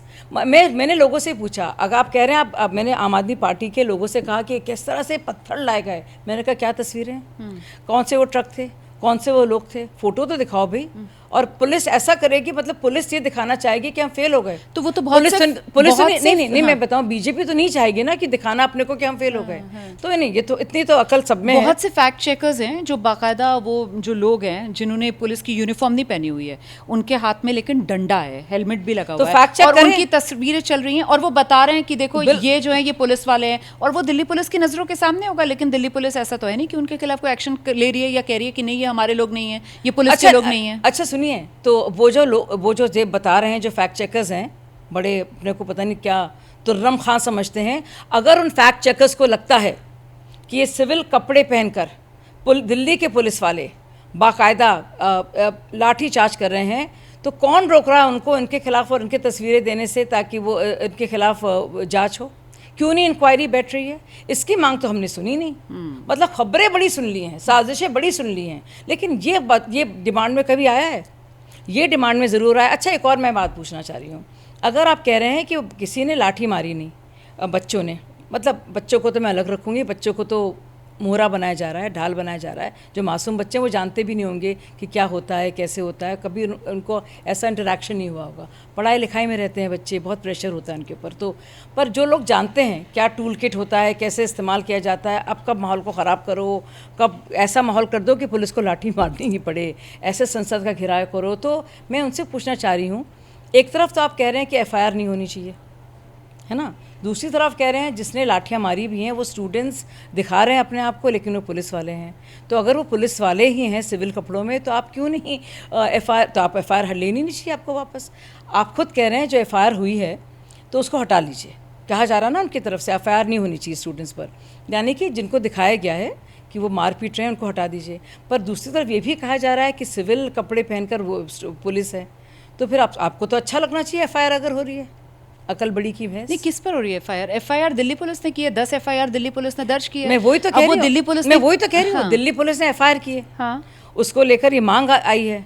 वो सोनम वांगचुक मांग कर रहे हैं सरकार से, वो कह रहे हैं कि आप FIR वापस लीजिए प्रदर्शनकारियों पर से, तो मैं अनशन खत्म कर दूंगा। नहीं, पर मेरा ये सवाल है कि अगर सोनम वांगचुक को तो जो बताया गया है, अब स्टूडेंट्स बता रहे हैं वो अपनी बीमार हैं काफ़ी, और वो उनकी हालत सुधर रही है काफ़ी, उनकी तबीयत। लेकिन ये जो कहा जा रहा है सारे प्रोटेस्टर्स की तरफ से, CJP पार्टी की तरफ से, कि सारे FIRs वापस लिए जाए, ये कहा जा रहा है। अब आप बताइए, अगर पुलिस ने FIR किया है उस स्टूडेंट्स पर, जो कहा जा रहा है उनकी तरफ से, पर ये स्टूडेंट्स से तो कुछ किया ही नहीं है, वो तो अराजक तत्व कर रहे हैं, या फिर BJP द्वारा भेजे हुए या पुलिस के लोग कर रहे हैं, तो FIR होनी चाहिए। वो तो बात प्रूफ हो जाती है ना भाई। अगर आप पुलिस श्योर पर उन्हें भरोसा नहीं है ना कि पुलिस ने FIR उन लोगों पर की है। वो तो कह रहे हैं कि ये तो सत्ताधारी लोग हैं, ये तो हम पर जुल्म कर रहे थे और केस भी हम पर कर रहे हैं, वो तो ये कह रहे हैं ना। नहीं तो वही तो मैं भी तो वही बात कह रही हूँ। अगर वो ये कह रहे हैं तो अगर वो आप कह रहे हैं पुलिस कह रही है स्टूडेंट्स ने हमला किया है हमारे पर, और आप कह रहे हैं स्टूडेंट्स ने हमला ही नहीं किया, तो आपको खुश होना चाहिए कि पकड़े जाएंगे वो अराजक तत्व। अगर स्टूडेंट्स है ही नहीं, फिर आपको क्यों फिक्र हो रही है FIR वापस लेने की? अगर भाई आपके स्टूडेंट्स ने कुछ किया नहीं है, पर पुलिस पर भरोसा ही कहाँ है? पुलिस को पे तो यकीन ही नहीं कर रहे हैं। जो प्रदर्शनकारी छात्र हैं उन्हें तो पुलिस से शिकायत है, वो तो कह रहे हैं पुलिस ने कपड़े तक फाड़ दिए लड़कियों के। देखिए मैंने वो तो कह रहे हैं जो वीडियो चल रही है, आपने देखा वो कैसे डंडा मारते हुए, मतलब मुझे नहीं पता वो असली वीडियो है या नहीं। आप बिल्कुल सही कह रही थी, आज का दौर जब फेक नहीं डीप फेक ऐसा चल रहा है, जब AI की मदद से कुछ भी बनाया जा सकता है, तो हम और आप तो यहाँ पर बैठकर तय नहीं कर सकते। नहीं, हम लोग नहीं, लेकिन जिस तरीके की वो तस्वीरें चल रही हैं, वो उनको देखकर वाकई में तकलीफ होती है। बहुत और तो और जो पत्रकार हैं उनको भी निशाने पर लिया गया। भाई आप पत्रकारों के साथ इतनी बदतमीजी और बदसलूकी की गई है, किसने की? अब यही जांच का विषय तो है। आपको लगता है पुलिस ने की पत्रकारों के साथ बदतमीजी? नहीं, मुझे नहीं पता किसने की, जांच होनी चाहिए। लेकिन वहां पर बच्चियों के साथ, छात्रों के साथ, वो एक छात्रा में वीडियो देख रही थी, उसका मोबाइल तोड़ दिया। मेरे ख्याल से वो 19-20 साल का लड़का था, वो रो रहा था बिलक बिलक कर, कह रहा है मेरे हाथ पे मारा डंडा। मैं तो कह रहा था मैं जा रहा हूँ, गाली दी मुझे, गंदी सी गाली उस बच्चे ने बोली कि मुझे गाली दी, मेरे साथ ऐसे बदतमीजी है। बिलक बिलक के रो रहा था, कह रहा है इतना इनमें राष्ट्रवाद जाग रहा है, चले जाए ना ये जाकर वहां पर चले जाए सीमा पर। आपने बच्चों को बच्चा नहीं समझा, सर पर आपने मार दिया। वो लड़की पड़ी हुई है ICU के अंदर बेचारी, नहीं RML के अंदर। देखिए मैं आप उससे बात कर रही हैं जो अन्ना हज़ारे आंदोलन, निर्भया आंदोलन में रही है, जिसको करीब 8-10 बार ना सिर्फ लाठीचार्ज हुआ है, जहाँ पे हमने देखा है कि खून खराबा हुआ है, पकड़ पकड़। तो आप मुझसे देखिए बात करेंगी तो वही है, नानी को ननिहाल के किस्से सुनने को मिल रहे हैं। और ये भूल गए ये बात, अरविंद केजरीवाल ही भूल गए, तब कांग्रेस के खिलाफ नफरत थी। मतलब हमेशा आंदोलनकारियों को आप कह रही हैं ऐसी कुचला जाता है? नहीं, सत्ता हमेशा ऐसी दबाती है। नहीं, आपका बिल्कुल वाजिब सवाल है। और मैं तो खुद कह रही हूँ कि भाई अगर पुलिस वालों ने बर्बरता दिखाई है और गलत तरीके से एक्शन लिया है, तो उनको सीखना पड़ेगा कि आप कंट्रोल भी करें, लेकिन आप इस तरह से बदतमीजी नहीं कर सकते। बहुत ही अफसोस होता है मुझे, और मुझे उतना ही अफसोस होता है जब हम देखते हैं कि बच्चे जो हैं माय जेंडर माय चॉइस कर रहे हैं। वो एक बच्ची कह रही है मैं तो मोदी को गोली मारूंगी, वो जो मुझे बहुत, उसमें भी बहुत अफसोस होता है। उसमें जब भी इसको लेकर मेरा एक सवाल है, मतलब इस तरीके के ना बहुत से सोशल मीडिया पर वो वीडियोस चल रहे हैं ना, और उसमें कहा जा रहा है कि भाई ये जेंजी वाले इनसे पंगा ले लिया। आप जिस आंदोलन का, या 15 साल पहले हम लोगों ने जिस आंदोलन को देखा, उस वक्त जो प्रदर्शनकारी थे वो मिलेनियल्स थे, और ये जेंजी आ गई है। क्या आपको लगता है कि ये एक पूरा जनरेशनल चेंज हो गया है और उसको भी समझना चाहिए इस आंदोलन के संदर्भ में? हाँ, मुझे लगता है मे भी, पर उस वक्त वो भी बड़े यंग थे। हाँ बिल्कुल सही, ये तो है, उस वक्त वो भी यंग थे। तो एक वोकिज्म आया है दुनिया भर में, एक सोच माय जेंडर माय चॉइस। और मतलब यहाँ तो मैं देख रही थी कितना कई मीडिया हाउसेस ने चलाया है, वो तफरी कर रहे हैं बच्चे। मतलब वो आंदोलन में 20 जुलाई को वो अपनी रील्स बना रहे हैं, वो पुलिस की भागती हुई रील बना रहे हैं, ये आ गया, वो टेम्पल रनर आ गया, ये सबवे सर्फर आ गया। मतलब वो इस तरीके की हरकतें कर रहे हैं जी। और बहुत कुछ हुआ उसमें, और उसमें वो बहुत ही क्यूट लड़की है, वो कह रही है मोदी को तो मैं मार दूंगी। अब ये सोचिए, ये सोच किस तरह की, ये डरावनी है। इसीलिए मैं कह रही हूँ छात्रों को बचाने की ज़रूरत है। कुछ और भी हो रहा है ओवरऑल, ये तो खैर जो हो रहा है और बहुत उसको, पर I feel the need to protect the students. और इसीलिए बहुत ज़रूरी है कि अब इंगेजमेंट हो, डायलॉग हो। क्योंकि देखिए सरकारें आएंगी जाएंगी, पार्टीज लड़ेंगी, लेकिन पूरी जनरेशन को सोचिए, उन माँ बाप का हाल जो देख रहे हैं, उनका बेटा इंडियन आर्मी के बारे में गाली बक रहा है, वो सोचते होंगे मेरा बेटा आंदोलन में गया है। तो और कुछ बातें तो इतनी ख़राब हैं कि मैं कह भी नहीं सकती। तो ये इंगेजमेंट और डायलॉग ये तो सरकार की तरफ से होना चाहिए ना। बिल्कुल, और संसद में देखिए बात भी शुरू हुई है, सरकार ने कहा भी है और लिखा भी है।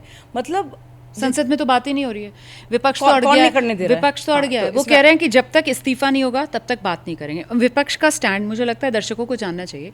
वो ये कह रहे हैं कि साहब इस देश के युवाओं को इस सिस्टम पर भरोसा नहीं है, इस सिस्टम ने बार बार देश के युवाओं को निराश किया है। एक की जवाबदेही, अकाउंटेबिलिटी तो आप तय कीजिए। धर्मेंद्र प्रधान का इस्तीफा ले लीजिए और आइए चर्चा करने। I am very sorry, opposition कुछ भी कह दे, लेकिन देश के इलेक्शन ही तय करेंगे कौन सी सरकार रहेगी कौन सी नहीं रहेगी।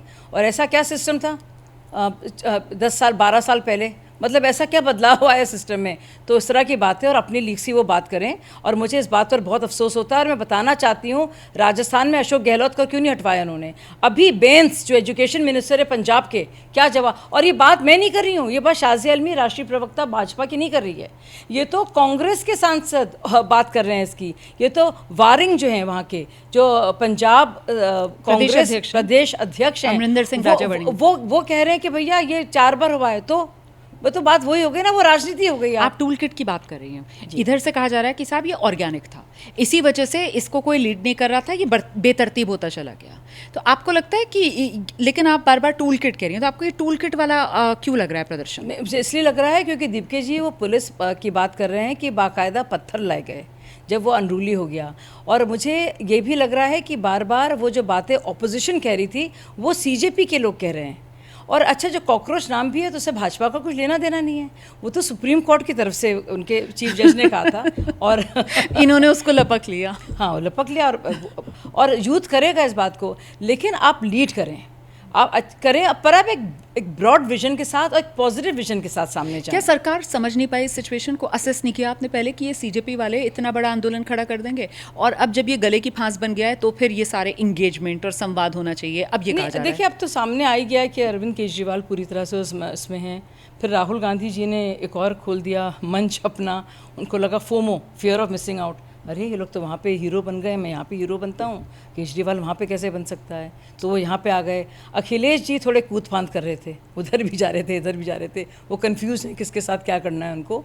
तो ये सब रहा, तो वो भी देखा लोग। तो ये पंजाब यूपी चुनाव की वजह से सब हो रहा है क्या?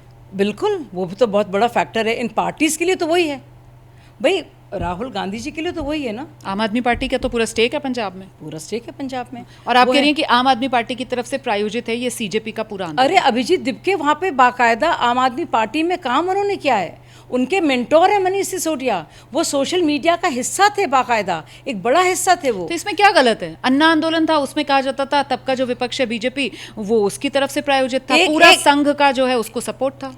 एक नाम बता दीजिए आप, एक नाम, हम लोग कोई भी, चाहे वो योगेंद्र यादव तो खैर बाद में आए, प्रशांत भूषण हो, संतोष हेगड़े हो, कोई भी। प्रशांत भूषण ने खुद कितने इंटरव्यूज में ऑन रिकॉर्ड इस बात को कहा है कि आंदोलन से हम लोग जानबूझकर विपक्ष के नेताओं को दूर रखते थे, लेकिन पीछे से पूरा सपोर्ट जो है वो आरएसएस का हुआ करता था। आरएसएस वाले वहां पर अन्ना आंदोलन में जाकर वॉलंटियर्स के लिए खाना बंटवाया करते थे, पूरा सपोर्ट था आरएसएस का।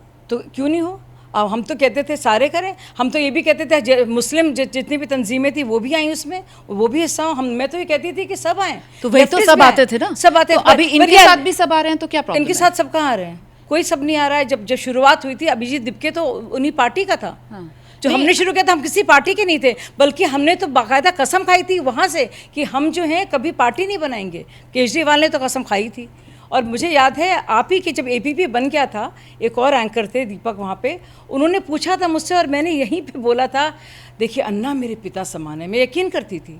और कभी कभी मैं आपको बताऊँ, अब्बा नहीं रहे तो थोड़ा बहुत मुझे अब्बा की याद आती है। अब्बा भी ऐसे, वो अन्ना को देख के मुझे होता था अन्ना अब्बा में सोचती थी। फादरली फिगर लगता। हाँ, वो लगते थे, वो थोड़ा वो लगता था, वो टोपी भी अब्बा भी पहनते थे, तो खैर वो था। और अरविंद को तो मैं राखी बांधती थी। तो मैंने खुद कहा है, मैं इतनी बेवकूफ़ अपने को महसूस करती हूँ, मैंने कहा मैं कसम खा के कह रही हूँ कि अन्ना और अरविंद कभी पॉलिटिक्स में नहीं आएंगे, मैं जा सकती हूँ। मतलब मैंने अपने को वो कर दिया एक तरह से, उस वक्त में डिमीन कर दिया, गिरा दिया उनको बढ़ाने के लिए। मैं यही करती थी उन दिनों। तो आप बताइए, अभिजीत दिपके तो बाकायदा आम आदमी पार्टी के हैं, ना तो अरविंद केजरीवाल, ना मनीष सिसोदिया, ना संतोष हेगड़े, ना प्रशांत भूषण, हम लोग किसी पार्टी के नहीं थे। मैं तो जर्नलिस्ट थी। ना कुमार विश्वास का कोई लेना देना नहीं था हम लोगों का। हमारा जो पूरा सोशल मीडिया, सबसे पहला ट्वीट मैंने भेजा है, सबसे पहला हम लोग मीडिया देखते थे, तो हम लोग का तो लेना देना नहीं था। अभिजीत दिपके तो बाकायदा एक मूवमेंट का हिस्सा होकर जो पार्टी बन गया है, उस पार्टी के सोशल मीडिया अकाउंट से काम कर इसको शुरू कर रहे हैं। ऐसा तो लेकिन अब तो नहीं है ना वो आम आदमी पार्टी में, अलग होकर आए ना, अलग से मूवमेंट चलाने। उनका तर्क है भाई, उनका तर्क होगा, दुनिया जानती है। और मैं आपको बताऊं, मुझे उसमें क्या हो गया, आप भी पहले आम आदमी पार्टी में थी, अब आप बीजेपी में हैं, तो आप भी तो अलग हो गई आम आदमी पार्टी से। तो अभिजीत दिपके क्यों नहीं हो सकता? पर मैं दिखा तो नहीं रही हूँ ना कि मैं भी आम आदमी पार्टी में खुलकर बीजेपी के साथ हूँ, और बहुत ही शौक से हूँ, अपनी मर्जी से हूँ। तो अभिजीत दिपके दिखा रहे हैं कि वो आम आदमी पार्टी के साथ हैं, पर आप देखिए तो वो कहाँ दिखा रहे हैं कि वो आम आदमी पार्टी के साथ हैं। अरे क्या वो बात तो कर आम रही आदमी पार्टी वाले भी जा रहे हैं, वहां पर तो ठाकरे भी गए हैं, वहां पर तो डिम्पल यादव भी गई हैं, वहां पर तो शरद पवार भी गए, सब गए। नहीं, आप कह रही हैं कि मैं तो बाद में गई हूँ ना, मैं तो बाद में गई हूँ, तो बाकायदा उस आंदोलन का हिस्सा भी नहीं थे। वो तो बाकायदा पॉलिटिकल पार्टी के सोशल मीडिया में काम करने वाले एक वर्किंग वो थे। और आपको बहुत सारी बातें पता भी चलेंगी रोमाना, धीमे धीमे आप देखिए। नहीं तो क्या इसी वजह से सरकार जो है उसने इंगेज नहीं किया कि ये तो आम आदमी पार्टी वाले बैठे हुए नहीं, हम लोग ने रंका के साथ किया, हमने सौरभ दास के साथ किया, कब किया? एंगेज आपने देखा नहीं, जेपी नड्डा मिले उनसे? वो तो मानसून सत्र वाले दिन 20 जुलाई को। जी, ये लोग जी। तो 34 दिन से बैठे हुए हैं। कहाँ किसी 34 दिन से तो नहीं बैठे हैं। सोनम वांगचुक जी 20 दिन से बैठे हैं। सोनम वांगचुक जी को तो 21वें दिन मतलब 18 जुलाई को उठा लिया गया था। नहीं, उनके अनशन का अब 26वां दिन चल रहा है। मैं आप कुछ और कह रही हूँ आपसे। सौरभ और आशुतोष जब मिलने गए हैं तो उन्होंने पहली बार बाकायदा एक अपनी मांग रखी है। अब तक कोई मांग नहीं आई है, एक मांग नहीं है, बस इस्तीफा दो, इस्तीफा दो, इस्तीफा दो, इस्तीफा दो। उनकी मांग में भी इस्तीफा ही है। उन्होंने जो अपनी मांगे रखी जेपी नड्डा से, उसमें भी इस्तीफा है। और अब वो कह रहे हैं कि हम सरकार से बातचीत भी नहीं करेंगे, वो इस्तीफा ही मांग रहे हैं। धर्मेंद्र प्रधान का इस्तीफा, ये बुनियादी बात आ गई है। ऐसा लग रहा है कि जैसे सरकार धर्मेंद्र प्रधान को बचाना चाह रही है, और ऐसा लग रहा है जैसे बाकी सभी लोग जो हैं वो युवाओं के साथ हैं। लेकिन अब ये आंदोलन आपको लगता है कि इसी परसेप्शन पर आगे बढ़ रहा है, या फिर ये सिर्फ और सिर्फ विपक्ष की खुमारी है कि परसेप्शन ऐसा बन रहा है? नहीं, मुझे लगता है, देखिए विपक्ष को पूरा, मैं एंकर थी तो पॉलिटिक्स मैंने हमेशा कवर की है। सही, एक तरह से पॉलिटिकल एनिमल हूँ मैं, तो मैं पॉलिटिक्स समझती हूँ। जाहिर सी बात है, एक मुद्दा है उनके पास, बिल्कुल, और ये इमोशनल मुद्दा है, ये युवाओं से जुड़ा मुद्दा है, तो जाहिर है ऑपोजिशन करेगा, इसको भुनाएगा। और जन्म छात्र भी हैं और ज़्यादातर वही हैं, लेकिन उनको भी पूरे उनके एजेंडे को और उनके कॉज को हाईजैक किया जा रहा है। मेरी एक छोटी सी बात है और ज़रूरी बात है, लेकिन सबसे अहम बात है कि जो मुद्दा बहुत ज़रूरी है, इस राजनीति से, हुड़दंगबाजी से ज़्यादा ज़रूरी है उस मुद्दे पर ध्यान जाए, ना कि किसी व्यक्ति को लेकर पूरा वो हो। हमारा लोकपाल था, हम लोग लोकपाल कहते थे। लोकपाल से कुछ फ़ायदा होता, हमें ये लगता था। हमने बाकायदा कानून को बदलने के लिए क्या कुछ किया। अरे इतने इंटेलिजेंट ये लोग हैं, तो बताएं भी ना नीट में क्या कुछ और सरकार कर सकती है, उससे ज़्यादा फ़ायदा छात्रों का होता। धर्मेंद्र प्रधान चले जाएंगे, क्या फ़ायदा होगा। मैं तो उस बात को लेकर मेरे खुद का भी यकीन है ये, देखिए। और जाहिर सी बात है, मैं अपनी पार्टी के प्रवक्ता हूँ, मतलब अकाउंटेबिलिटी, जवाबदेही तय हो ना हो, इससे क्या फर्क नहीं पड़ता है। इससे क्या, इतने देखिए पूरे कितने पेपर लीक्स हुए हैं, चाहे वो भूपेंद्र हुड्डा जी के वक्त में हो, 50 साल से लीक्स हो रहे हैं। 25 से ज़्यादा लीक्स जो सबसे बड़े हुए हैं, चाहे वो पीएमटी हो या जेई हो, वो सब कब हुए हैं। उस कांग्रेस के वक्त में हमें क्या जवाबदेही हुई, आप बताइए। अब तक क्या हुआ, सिस्टम बदला, कोई किसी ने रिज़ाइन किया, किसी ने रिज़ाइन नहीं किया, बस सिस्टम आप बदलिए ना। मैं बार बार उसी बात को कह रही हूँ, मेरे लिए बहुत ज़रूरी है कि बाकायदा कांग्रेस अध्यक्ष मल्लिकार्जुन खड़गे मीडिया के सामने आए थे, कह रहे थे हमारे वक्त में इतना अहंकार नहीं होता था, हमारे यहाँ बहुत दबाव होता था तो मंत्री इस्तीफा दे देते थे। उन्होंने बाकायदा पवन बंसल का भी नाम लिया कि भाई वो रेल मंत्री थे, आरोप लगे, उन्होंने दिया इस्तीफा। लेकिन ये इस सरकार की मोडस ऑपरेंडी है कि नहीं, इस्तीफा लेंगे ही नहीं। देखिए, इस्तीफे पे मैंने काफ़ी बात की है, और मुझे लगता है पिछले 20 मिनट से हम इस्तीफे की बात कर रहे हैं, क्योंकि वो बुनियादी मुद्दा है इस पूरे मामले में। तो मैंने उसका जवाब भी दे दिया। इससे ज़्यादा मैं एक और फिर से उसी को रिपीट कर सकती हूँ। हाँ। कि इस्तीफे से अगर सरकार को लगता है कि इससे सिस्टम नहीं बदलेगा, तो छात्र भी इस बात को समझ रहे हैं, वो एक पॉलिटिकल डिमांड है। अगर वाकई में आपको इतनी फिक्र है बच्चों की, तो आप बच्चों के लिए ज़िंदगी बेहतर क्यों नहीं करना चाहते, एग्ज़ाम का प्रोसेस बेहतर क्यों नहीं करना चाहते। अगर आप सारे मिनिस्टर्स हटते जाएंगे, जैसा मैंने बताया, नितिन गडकरी जी को हटा दो, हरदीप पुरी को हटा दो, गृह मंत्री को हटा दो, अब वो भी उसकी भी डिमांड आ गई है, अश्विनी वैष्णव जी को हटा दो, धर्मेंद्र प्रधान जी को हटा दो, तो और तब तो सारी सरकारों में कोई मंत्री बनेगा नहीं। DK शिव कुमार को हटा दो, मतलब किसको नहीं हटाओगे फिर, तो ये वो होगा। इससे कैसे सिस्टम सुधरेगा। दिस इज़ अ वेरी मतलब मेरे हिसाब से मुझे लगता है सालों साल से हो रहा है। मैंने तो 20 साल पहले जब मैं शुरुआत में थी, मैंने कहा ये बड़ा आसान तरीका है, उसको रिज़ाइन करा दो, अब सिस्टम वैसे ही चल रहा है। अच्छा, इस आंदोलन को लेकर ये सोनम वांगचुक वाला और अभिजीत दिपके वाला, इसमें सत्ता पक्ष के कई नेता हैं और वो आकर कह रहे हैं कि पाकिस्तान का हाथ है, चीन का हाथ है, जांच होनी चाहिए, राहुल गांधी विदेश के दौरे से आए हैं।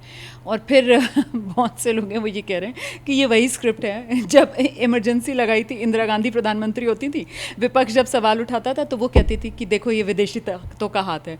तो मतलब बेसिकली जो सत्ता के अंदर पार्टियां हैं वो पार्टियां बदलती हैं, वो चेहरे बदल जाते हैं, लेकिन वो चरित्र पक्ष और विपक्ष का वही रहता है।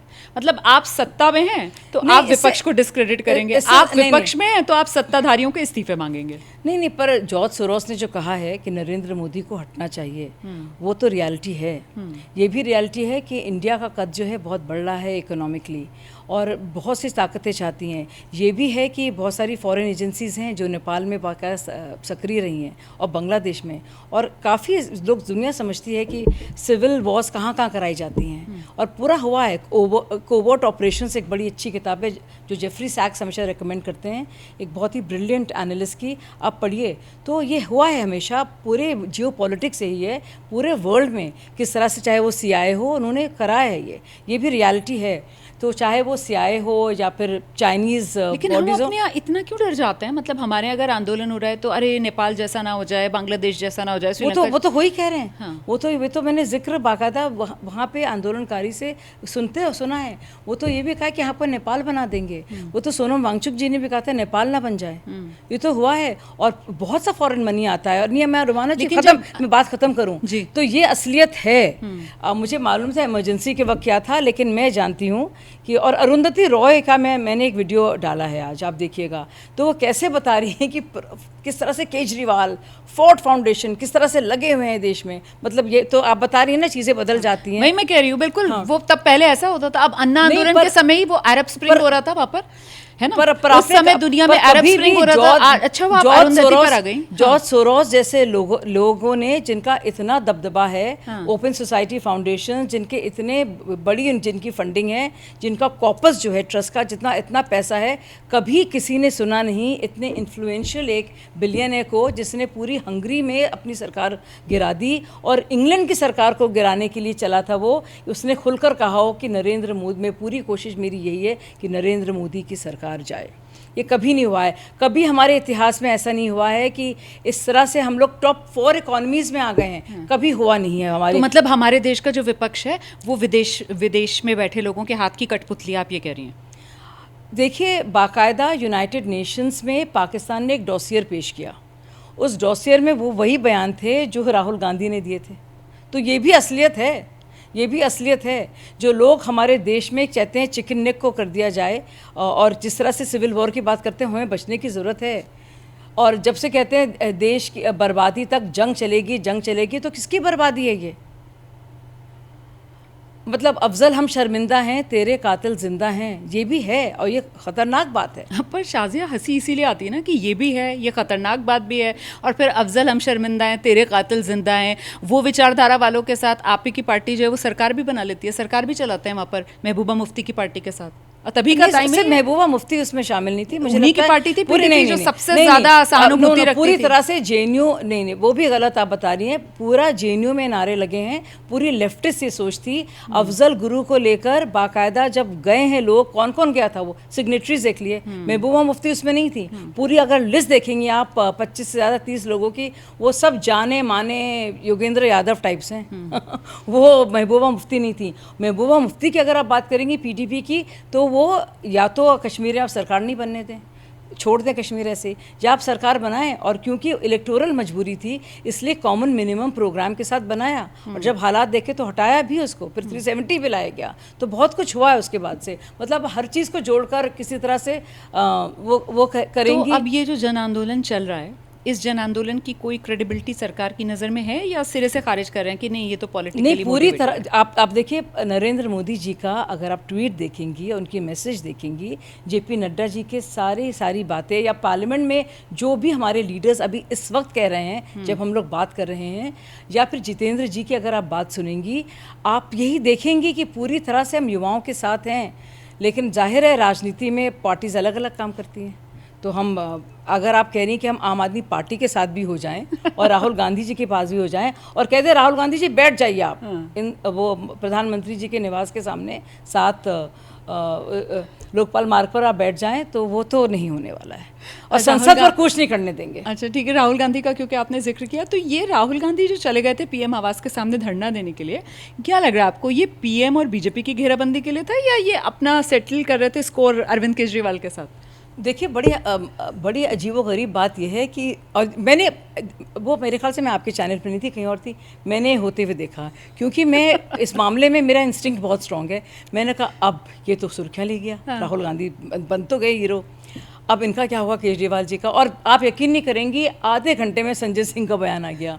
ये जो है भाजपा ने कांग्रेस वालों को भेजा है, भाजपा ने अपना मोहरा राहुल गांधी को बना दिया है। हाँ। अब आप ये भी सोचिए कि कोई मानेगा इस पूरे, उनके खुद के लोग मानेंगे, उनका वोटर, उनका काडर जो भी है, या कोई भी इस देश या दुनिया में मानेगा कि कांग्रेस और बीजेपी मिलकर काम कर रही है?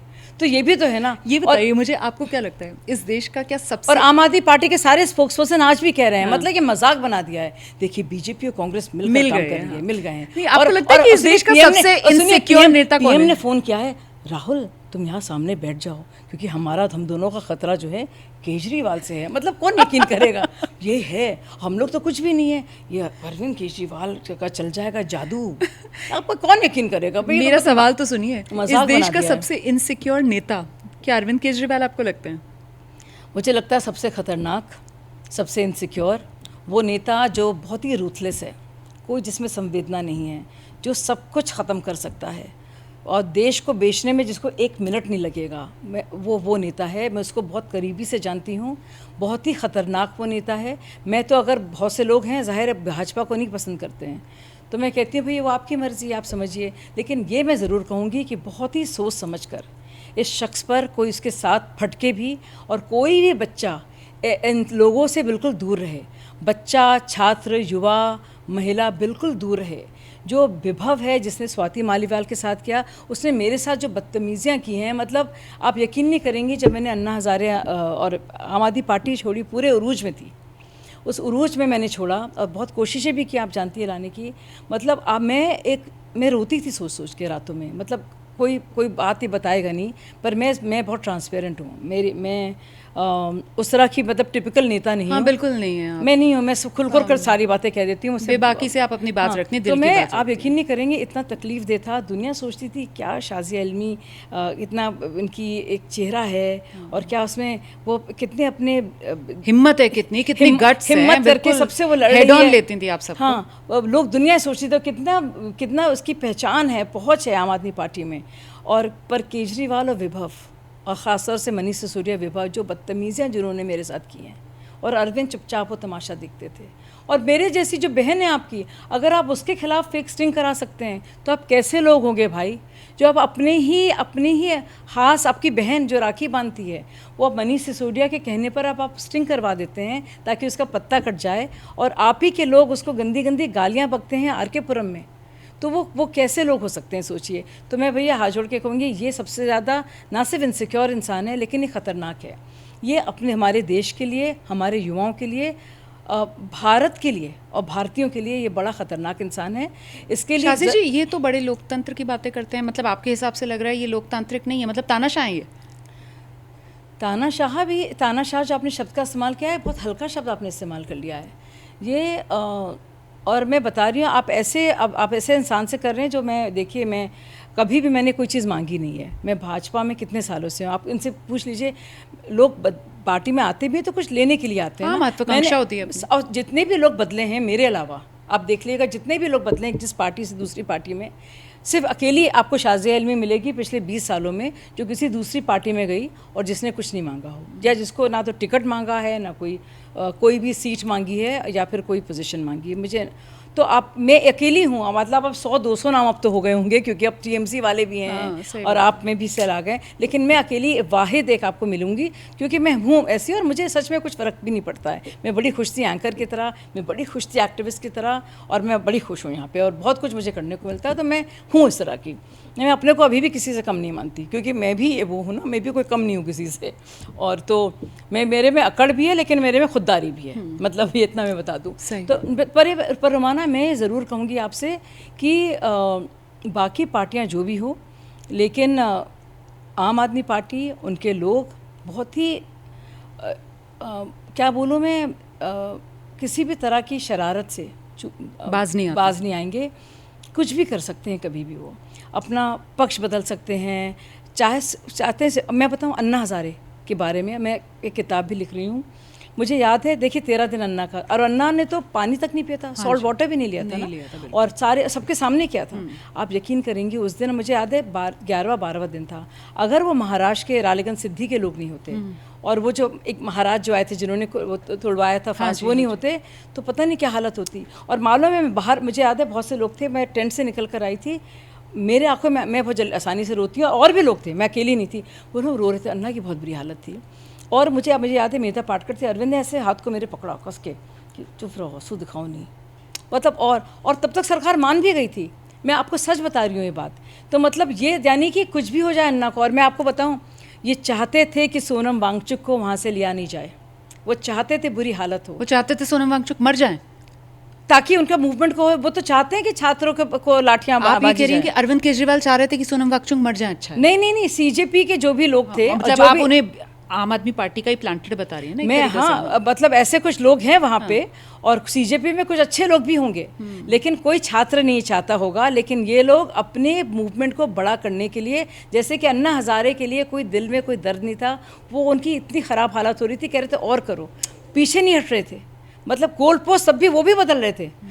बाकायदा मुझे याद है UPA 2 की सरकार थी, और बाकायदा मनमोहन जी ने कहा था कि हम मिलेंगे, जॉइंट सेशन भी हो गया था, तब भी कर रहे थे। अगर वो महाराष्ट्र के लोग नहीं आते, रालेगन सिद्धि के लोग नहीं आते, और आप पूछिए अपने, आपके बहुत सीनियर जर्नलिस्ट हैं जो कवर करते हैं, बहुत ही सीनियर आपके हैं, वो सब जानते हैं इस बात को, क्योंकि मैंने खुद देखा है। और मुझे पकड़ा कस के कि आंसू ना दिखाओ, कमज़ोरी ना दिखाओ, बाहर जो करना है अंदर बात करो। अच्छा, मैं बता रही हूँ आपको, मेरे साथ और भी लोग थे, मैं अकेले नहीं जिसके आंखों में आंसू थे। हम लोग बहुत अटैच थे अन्ना से, पूरा देश अटैच था। हमें लगता था बुजुर्ग एक देखकर कुछ एक लगता था ना, दिल में कुछ होता था कि ये ठीक हो जाएं, जल्दी से ख़त्म हो सारा मामला।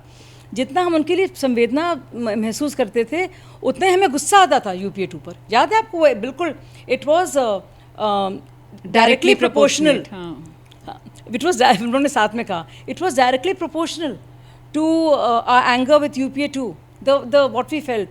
तो मैं इतनी शुक्रगुजार थी, मैंने कहा थैंक गॉड सोनम वांगचुक जी को हटाया गया है। उस पर मालूम में क्या शब्द यूज़ किया है? एक CJP के शख्स ने, जिससे मेरी बात हो रही थी, उसने शब्द का यूज़ किया कफन, कि कफन ले जा रहे थे आप लोग। कफन का शब्द कौन इस्तेमाल करता है? सही बात। और अगर हालत ख़राब होती, आप बताइए, अगर सोनम वांगचुक जी को नहीं ले आते, सबसे ज़्यादा दिक्कत इनको थी ना, अभिजीत दिपके को, कि आप क्यों ले जा रहे हैं सोनम वांगचुक को, तो क्या होता है बताइए? हाँ बिल्कुल सही बात है, मरने के लिए थोड़ी छोड़ सकते हैं किसी को। नहीं, ये देखिए सरकार ने जिम्मेदार, और किसी भी सरकार को करना चाहिए, और सरकारों ने भी किया है। To be fair, it is just not BJP, UPA ने भी किया था उसमें, वो होता है देखिए। और अब मुझे याद है कांग्रेस की सरकारों के खिलाफ भी अन्ना हजारे ने जब महाराष्ट्र में किया था, तब वहाँ की ही कांग्रेस सरकारें आई थी, और बड़े सीनियर लीडर्स हैं कांग्रेस के जिन्होंने अन्ना के पास आए थे। तो मैं BJP को इसमें कोई श्रेय नहीं दे रही हूँ, ये होता है, ये प्रोटोकॉल है, और आप नहीं सोचते। चलिए, और इरोम शर्मिला, याद है आपको? इरोम शर्मिला को आप फोर्स फीड करते थे, करना पड़ता यहाँ था। दरअसल दिक्कत ये हुई ना कि यहाँ पे कोई आया नहीं, उस मंच पर कोई भी BJP का नेता, सरकार का प्रतिनिधि दिखा नहीं,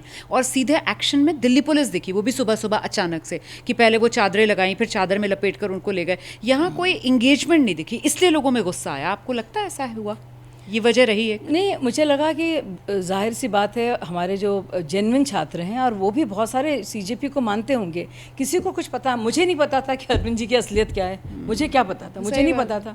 तो अब मैं तो बड़े अच्छे मन से, हमारे ऐसे पता हज़ारों लोग थे, लोगों ने नौकरियाँ छोड़ी हैं। मैं तो फिर नौकरी के लिए अप्लाई कर सकती थी, मैंने नहीं अप्लाई किया, आपके जगह बैठी होती रुमाना जी, और किसी और का थैंक यू सो मच, आपने हमारे लिए जगह बनने दी। नहीं, आप यू आर वेरी काइंड, और आप इतनी शानदार एंकर हैं। अच्छा, बहुत ही balanced. Thank you so much. मैं सोचती हूँ रुमाना में बड़ा पेशेंस है। मैंने कहा भैया ये बंदी जो है, मैं होती तो मुझे एक बात बताइए, आपको लगता है कि क्या मतलब अरविंद केजरीवाल को लेकर, क्योंकि आपने उनके साथ काम किया, आप ये दावा करती हैं कि आप उनको इन एंड आउट, उनकी असलियत जानती हैं आप, है ना, आप लोगों को आगाह कर रही हैं उनको लेकर, क्या आपको ऐसा लगता है कि कांग्रेस पार्टी बढ़िया तरीके से अरविंद केजरीवाल की असलियत जानती है? राहुल गांधी को उनकी सच्चाई पता है, इसीलिए बुलाते रहे CJP के मंच पर, राहुल गांधी क्यों नहीं जा रहे? राहुल नहीं गए जंतर मंतर? देखिए, सबको इस देश का इतिहास और पिछले कुछ चुनाव सबको पता है। जब हो रहे थे लोकसभा चुनाव, लोग साथ आ गए थे। विधानसभा चुनाव में क्या हुआ? अलग हो गए। और बल्कि शीश महल की सारी जानकारी तो कांग्रेस से ही मिली है ना, बिल्कुल, भाजपा से नहीं मिली है। तो ये बात भी सब जानते हैं। अभी जो पंजाब कांग्रेस के अध्यक्ष हैं वारिंग जी, वो क्या कह रहे हैं? वो कह रहे हैं ये बेंस जो है एजुकेशन मिनिस्टर, आम आदमी पार्टी का वो इस्तीफ़ा दे, क्योंकि पंजाब में चुनाव भी हो रहे हैं, वहाँ तो दोनों के बीच में मुकाबला रहा है, तो जाहिर सी बात है। और राहुल जी ये भी समझ गए कि पहले कितना ह्यूमिलिएट किया केजरीवाल ने, मतलब कितना ज़्यादा, आपको ज़्यादा ज़्यादती भी की थी।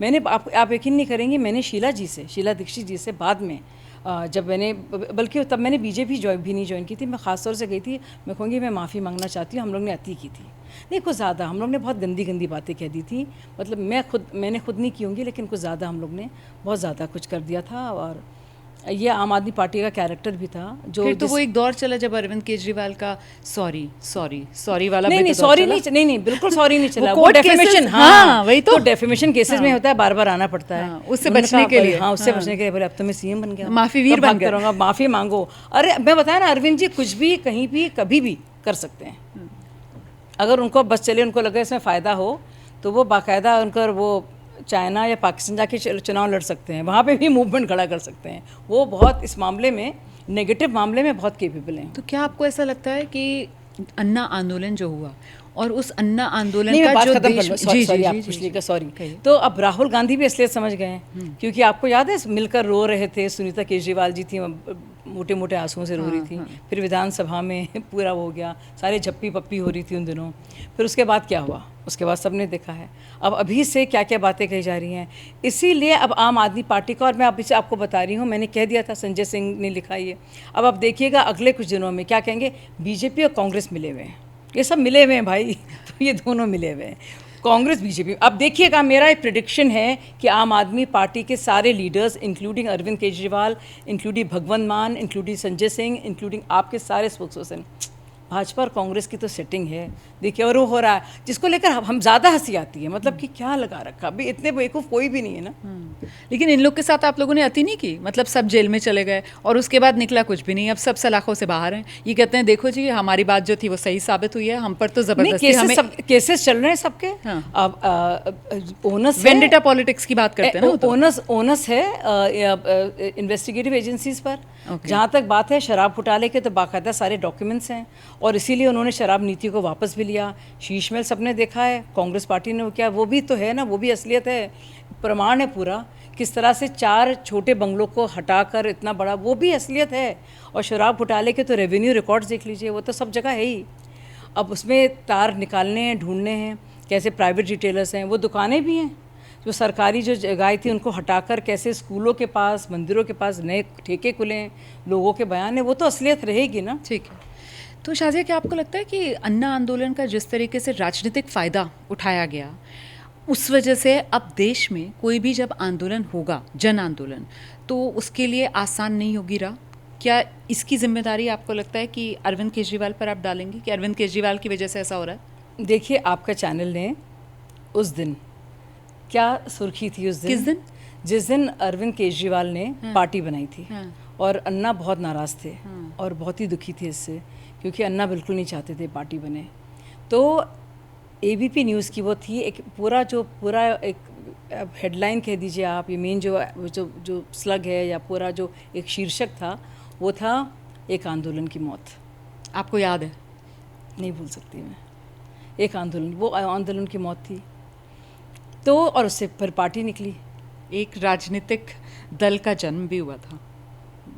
तो इसी वजह से क्या आपको लगता है कि अब देश में कोई भी जन आंदोलन, उसके लिए राह आसान नहीं होगी, उसको शक की नज़र से ही देखा जाएगा कि इनके पॉलिटिकल मोटिव ही हैं? एक आंदोलन की मौत हुई और एक राजनीतिक पार्टी का जन्म हुआ,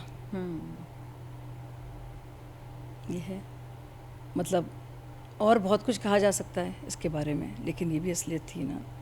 तो इसलिए बहुत ही मुझे लगता है मैं बिल्कुल, देखिए, प्रोटेस्ट बहुत ज़रूरी है, सरकार की अकाउंटेबिलिटी तो है, मेरी सरकार हो, आपकी सरकार हो, किसी की सरकार हो, कोई भी पार्टी हो, बिल्कुल आना चाहिए। और नीट का मुद्दा बहुत ही इम्पॉर्टेंट मुद्दा है, इट्स सो, आई मीन, हमारे घर में बच्चे हैं, सबके घर में है, क्या होती होगी माँ बाप की हालत, और सुसाइड ऐसी चीज़ सोचिए आप, कितनी तकलीफ दे है, मतलब सोच कर ही बुरा लगता है।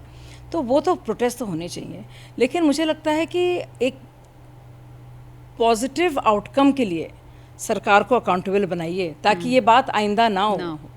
धर्मेंद्र प्रधान जी चले जाएंगे, लेकिन बात आइंदा होती रहेगी तो कोई फ़ायदा नहीं है। सारा पूरा आंदोलन क्या फ़ायदा हुआ? अब आप बताइए, अन्ना हज़ारे आंदोलन जो मैं बेवकूफ़ों की तरह से 4-5 साल मैंने गंवा दिए, पूरा करियर गंवा दिया, क्या फ़ायदा हुआ? आप बताइए, मैंने तो इसीलिए पहले पूछा था आपसे, सफल लगता है आपको या नहीं लगता है सफल? अब मैं क्या बताइए किसका क्या फ़ायदा हुआ? तो भैया कम से कम मैं क्या छात्रों से हुआ उस कहूँगी, लोकपाल का? मैं सारे दंतहीन लोकपाल कहाँ है, वो कौन है, क्या हुआ, कुछ नहीं आता लोकपाल पता। बंद करो ये भ्रष्टाचार। सोचिए, मतलब अफसोस हो रहा है मुझे, मैं पहले यहाँ पर लड़े थे, बैठकर हंस रही हूँ। नहीं मतलब पहले लड़े कितनी- थे गोरों से, हाँ। अब लड़ेंगे चोरों से। सही बात है, बताइए क्या हासिल हुआ? कुछ नहीं हुआ। लेकिन सत्ता का जो धुरी है वो तो बदल गई ना, देश के अंदर राजनीतिक परिवर्तन तो हो गया ना। उसका जितना फायदा अरविंद केजरीवाल को, उतना ही फायदा बीजेपी को मिला।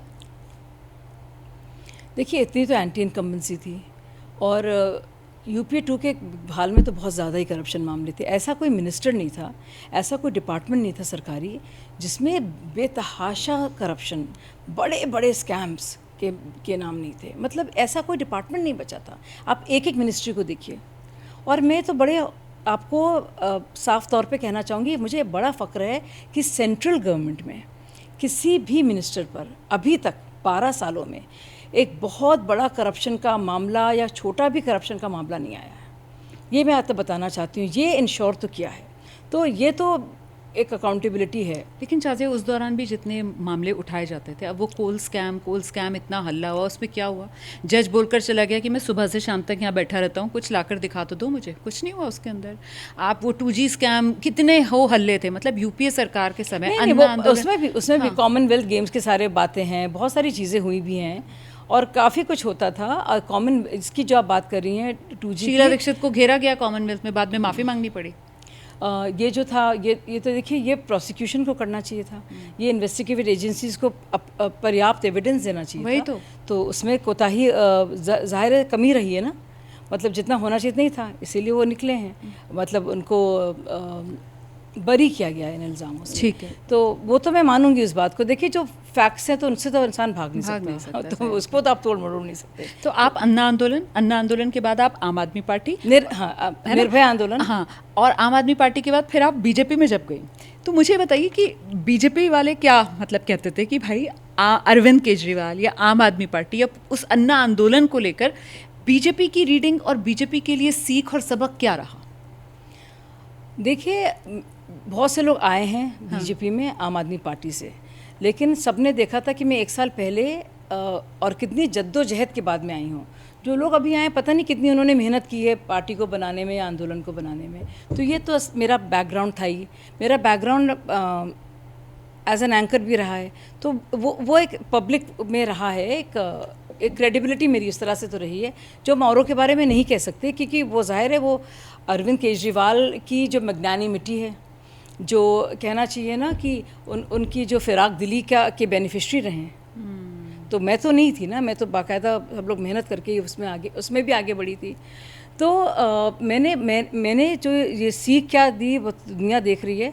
लेकिन बीजेपी को के सारे जितने भी सीनियर लीडर्स हैं, अरुण जेटली जी ने मुझसे कहा था आने के लिए, और 1 साल के इंतज़ार के बाद, और तब भी मुझसे कहा जा रहा था इलेक्शन लड़ो, मैंने कहा मैं नहीं लड़ूंगी, मैं बिल्कुल सोचना चाहती हूँ।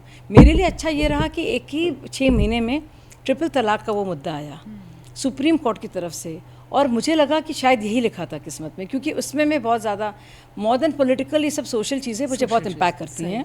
कानपुर चमनगंज की रहने वाली हूँ थोड़ा बहुत वहाँ की असलियत कुछ अलग है, तो मैंने कहा ये तो मेरे दिल से छुई बात थी। बल्कि इन सब चीज़ों की वजह से मैं पत्रकारिता में आई थी। एक गुस्सा भी था मेरे अंदर, जहाँ पे उसमें क्या कहा गया, आप हिंदुओं की बात क्यों नहीं करते, आप मुसलमानों की। हमने कहा हम तो अपनी बात कर सकते हैं ना, सही बात, अपनी खालाओं की, अपनी बुआओं की, फुप्पो की बात कर सकते हैं ना, हम तो नहीं, मतलब आप अपनी बात कर सकती हैं। तो वो जो मुझे बुरा लगा मैं उस पर, तो ट्रिपल तलाक के वो मैं उसमें बहुत ज़्यादा ही एक्टिव भी रही हूँ, बहुत ज़्यादा। और मैं जब एंकर थी रुमाना आप ही की तरह इसी चैनल में जिसका नाम जब स्टार था, तब से मैं यूनिफॉर्म सिविल कोड की बात कर रही हूँ। मैं तब से बात कर रही हूँ। मैं आपको पुराने इमराना वगैरह के डिबेट्स निकालूंगी, और जो हुए थे वो से, तो मेरी हमेशा से सोच रही है अगर शायद मेरी पार्टी इसके खिलाफ होती तब भी मैं ये करती। तो पर इत्तेफाक से हुआ कि बीजेपी ने, जो सुप्रीम कोर्ट का आदेश आया तो लॉ बनाया उसको लेकर, और उसमें मैंने काम किया, तो कई तरह से मुझे वो सेटिस्फैक्शन ज़रूर मिला है।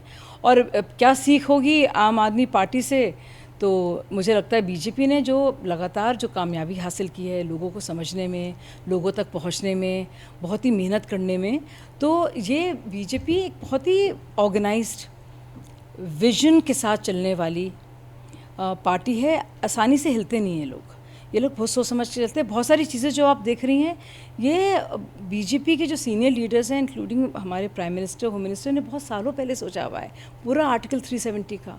तो सोचे कुछ कुछ ऐसी चीज़ें हैं रिफॉर्म को लेकर जो बहुत पहले से सोची गई थी। तो बहुत ही संभल कर चलते हैं, सोच समझ कर, बहुत आसानी से उत्तेजित नहीं होते। इनसिक्योरिटी नाम की तो कोई चीज़ नहीं है, और काफ़ी स्पिरिचुअल भी हैं, बहुत आध्यात्मिक, उनमें एक विश्वास भी है। किसकी बात कर रही हैं आप? हम जो प्रधानमंत्री जी की बात कर रहे हैं, जो हमारे सीनियर लीडर्स हैं, एक है वो, और एक बहुत ही स्ट्रॉन्ग एक आप देखेंगे जो मुझे बीजेपी में दिखाई देता है कि वो देश, नेशन फर्स्ट, वो सारी की सारी ये पॉलिसीज़ जो हैं, सारी सोच जो है, चाहे विचारधारा हो कि भारत का नाम ऊपर करना है इकोनॉमिकली। अच्छा, कोई भी पार्टी ने आज तक, किसी भी सरकार ने आज तक कोई इकोनॉमिक गोल नहीं दिया है। और इकोनॉमिक गोल जब होता है ना, आर्थिक, तो लोग रिलेट नहीं करते हैं, कोई जज्बाती आप देते तो लोग करते हैं। लेकिन ये बड़ी हिम्मत की बात है कि विकसित भारत की बात हुई, तो विकसित यानी कि डेवलप इंडिया की, क्योंकि डेवलपिंग नेशन रहे हैं हम लोग। तो मुझे ये सब चीज़ें बहुत अच्छी लगती हैं, मैं बहुत ही इसके हक़ में हूँ। शौचालय वाला मेरा तो बहुत ही, मैंने मैस्कॉम जामिया में जब मैं थी, मैंने इस पर कितनी बात की थी। हम लोग जाते भी रहते थे, इतने बुरे हालात थे मतलब लेडीज़ को, के बाथरूम्स को लेकर और टॉयलेट्स को लेकर। तो ये सब जो चीज़ें मुझे बहुत अच्छी लगती हैं और मेरे दिल से जुड़ी हुई हैं, तो वो है। अच्छा, मैंने आपको वैसे इस पॉडकास्ट में बुलाया तो वो आंदोलनों को कंपेयर करने का था, लेकिन अब क्योंकि हम इतनी डिटेल में बात कर रहे हैं, अब बात ख़त्म भी हो गई है। अब चलिए नहीं चले, हो गया, कितना टाइम हो गया? थोड़ा सा और 1-2 सवाल और हैं। मतलब आप जिस पार्टी में हैं, बीजेपी, उसके लिए कहा जाता है कि साहब ये पार्टी तो एंटी माइनॉरिटी, मुस्लिम्स के लिए ख़ास तौर से, और इस पार्टी के अंदर एक मुस्लिम महिला प्रवक्ता के तौर पर आपका अनुभव क्या रहा है? शाज़िया इल्मी का बीजेपी के साथ रिश्ता क्या रहा है? देखिए, अब 10 साल हो गए मुझे, 11वां साल होने को आया। हाँ। और जहाँ तक बात है जिम्मेदारियों की, एटीट्यूड की, सिर्फ़ और सिर्फ मुझे इज़्ज़त मिली है, बहुत ही ज़्यादा स्नेह मिला है, और मैं बहुत ही कंफर्टेबल हूँ। और आप, हमारा जो पूरा मीडिया का डिपार्टमेंट है, हमारे सीनियर्स हैं, खुलकर हमारी बातचीत होती है, हंसी मजाक होता है, और अपनी बात में कह सकती हूँ। पार्टी में मुसलमान महसूस होता है आपको? मतलब जो देश में कहा जाता है कि बीजेपी जो है वो मुसलमानों को एलियनेट कर रही है साहब, ये हिंदू मुस्लिम वाली राजनीति, मैं बताऊँ बीजेपी में हाँ। इतनी क्लैरिटी है, और मेरे ख्याल से वो प्रधानमंत्री जी में इतनी क्लैरिटी है जो शायद कार्डर्स में इतनी नहीं होगी, औरों में नहीं होगी। इतनी क्लैरिटी है कि जो भी गवर्नमेंट बात करेगी, जिसकी भी स्कीम्स की, उसमें कोई डिस्क्रिमिनेशन नहीं है। वो सच में है, मतलब आप पकड़ नहीं सकती किसी डीएम को, तहसीलदार को, पटवारी को, ब्लॉक डेवलपमेंट ऑफिसर को, सीएम को, मंत्री को, जो कहे कि भाई ये मुसलमान हकदार है एक घर का आवास योजना में, लेकिन मुसलमान है इसलिए नहीं दिया जाएगा। ये तो इंश्योर कराया है। और जितने सबसे ज़्यादा जो बेनिफिशरीज़ हैं, सरकार का काम क्या है? गवर्न करना। जो बहुत ही गरीब हैं उनको उससे, उस गरीबी रेखा से निकालना, और जो बहुत ही ज़्यादा पिछड़े लोग हैं उनकी जो आर्थिक स्थिति को बेहतर करना। ये तो बहुत ही बुनियादी सी चीज़ है, मतलब इतना तो मिनिमम है एक ही सरकार के लिए। मैं आपको यकीन के साथ कह सकती हूँ, और प्रधानमंत्री जी कहते हैं कि सबसे जो गरीब है, और सबसे गरीब कौन था? मुसलमान था, अल्पसंख्यक। कितनी परसेंटेज है मुसलमानों की इंडिया में? 14%। हाँ। कहते तो हैं 2011 वाले सेंसस के हिसाब से 11 to 14 कहते हैं। जो बेनिफिशरीज आप देखेंगे आवास योजना में, मुद्रा योजना में, हर जल योजना में, जितने भी, वो बाकायदा 28 to 32% हैं, यानी कि डिसप्रोपोर्शनेट टू द पॉपुलेशन। यानी कि ऐसा नहीं कि बीजेपी ज़्यादा अच्छी है मुसलमानों के लिए तो कह रही है अच्छा पूरे 100% में 30% मुसलमान हैं तो ज़्यादा हम अच्छे हैं, ऐसा भी नहीं है। पर ऐसा ज़रूर है कि जो हकदार है उसको मिले। तो धर्म के आधार पर कोई भेद नहीं है। जहाँ तक बात है, अब भाई आप बताइए, अखिलेश यादव एमवाय कर सकते हैं, उनको मुसलमानों का वोट चाहिए, इनको फला को जाटों का वोट चाहिए, फला को यादव का वोट चाहिए, फला को गुज्जर का वोट चाहिए, फला को मुसलमानों को बहुत ही हर बात में मुसलमानों से कहना होगा कि भाई इस्लाम ख़तरे में है और उस तरह से वोट चाहिए। लेकिन आपने क्या काम किया उनके लिए? उनकी हालत देखिए, सैनिटेशन को देखिए, लोन्स को देखिए, सरकारी जॉब से नुमाइंदगी को देखिए, इन्हीं की रिपोर्ट्स हैं सारी, इन्हीं की रिपोर्ट्स पढ़िए आप। मैं आप बीजेपी को भूल जाइए, इनके वक्त की रिपोर्ट्स पढ़िए आप। तब भी आप बीजेपी शासित राज्यों को देखिए और कांग्रेस शासित राज्यों को देखें, मुसलमानों की हालत तब भी उन राज्यों में बेहतर रही है जहाँ जिसमें बीजेपी का शासन था, क्योंकि एडमिनिस्ट्रेशन अच्छा है, गवर्नेंस अच्छा है। ये नहीं है कि वो मुसलमानों को ज़्यादा चाहते हैं और हिंदुओं को कम चाहते हैं, ऐसा भी नहीं है। लेकिन आप ये तो देखिए, तो गवर्नेंस अब तो सीखे ना। अब गवर्नेंस बेहतर होगी, एडमिनिस्ट्रेशन अच्छा होगा, सबका स्तर बेहतर होगा। अगर 350 मेडिकल कॉलेजेस से मेडिकल कॉलेजेस बढ़ जाएंगे 850 तक, ज़्यादा से ज़्यादा स्टूडेंट्स आएंगे, उससे मुसलमानों का भी फ़ायदा होगा। चलते चलते बस आखिरी सवाल, तो ये जो जन आंदोलन चल रहा है, इससे भारतीय राजनीति को कोई सबक मिलेगा, या आपको लगता है कि जो राजनीतिक पैटर्न, आंदोलनों का पैटर्न रहा है, मतलब सियासी फ़ायदा लेने के बाद आंदोलन जो है वो जाए भाड़ में, वही इसका भी हाल होने वाला है? नहीं, मुझे बिल्कुल इस बात का यकीन है कि ऐसे बहुत सारे तत्व अराजक भी हैं जो उसके अंदर शामिल होकर छात्रों के साथ और उनके जज्बातों और उनके भविष्य के साथ खिलवाड़ कर रहे हैं। मैं ये भी पूरी तरह से कह सकती हूँ कि जो पार्टियां हैं विपक्ष की, वो मौका परस्त हैं और उनको मौका लगा है। ये जज्बाती एक मुद्दा है। और मैं आपको अपनी पार्टी के बारे में पूरी जिम्मेदारी के साथ कहूँगी कि हम लोग हर चीज़ से सीखते हैं और जहाँ पे कॉस्ट करेक्शन होता है हम करते हैं। और पार्टी के अंदर जो आत्म मंथन होता है वो बहुत ही ज़्यादा, मतलब मैं बता दूं आपको, ऐसा होता है कि कोई इससे ना बच सकता है और उसमें कोई बात ऐसी नहीं होती जो की नहीं जाती। अहंकार में तो चूर नहीं है पार्टी कि नहीं हम नहीं झुकेंगे, शिक्षा मंत्री का इस्तीफा नहीं होगा? देखिए, उसका वजूहात मेरे ख्याल से अहंकार नहीं है, उसके और वजूहात हैं। लेकिन जहाँ तक बात है कि कोई परफेक्ट नहीं है, और ये पार्टी में हम लोग इस बात को कहते हैं क्योंकि कोई एक ये पूरा जो हमारी लीडरशिप है, आप यकीन नहीं करेंगे कि बहुत ही सोच समझकर बातों का ध्यान रखा जाता है। तो आत्ममंथन की बात हो, सीख की बात हो, आगे चीज़ें बेहतर करने की बात हो, इसमें सुधार लाने की बात हो, पूरी तरह से मेरी पार्टी प्रतिबद्ध है। मैं आपको इस बात का यकीन दिला सकती हूँ क्योंकि मैं इनसाइडर हूँ। और अन्ना आंदोलन से इसकी तुलना करना बेमानी है? मैं तो कहूँगी।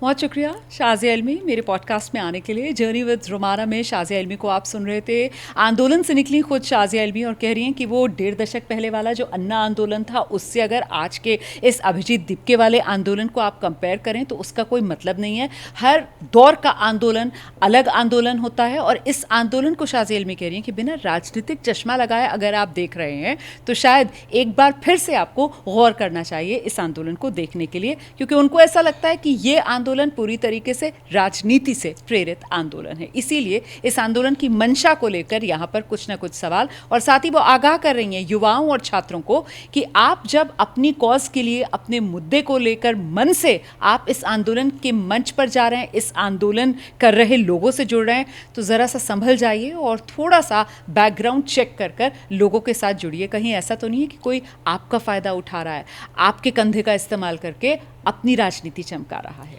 तो पॉडकास्ट पे फिलहाल मुझे इजाज़त दीजिए। अगले हफ्ते फिर और किसी खास मेहमान के साथ फिर से आपसे मुलाकात होगी। Thank you so much for joining.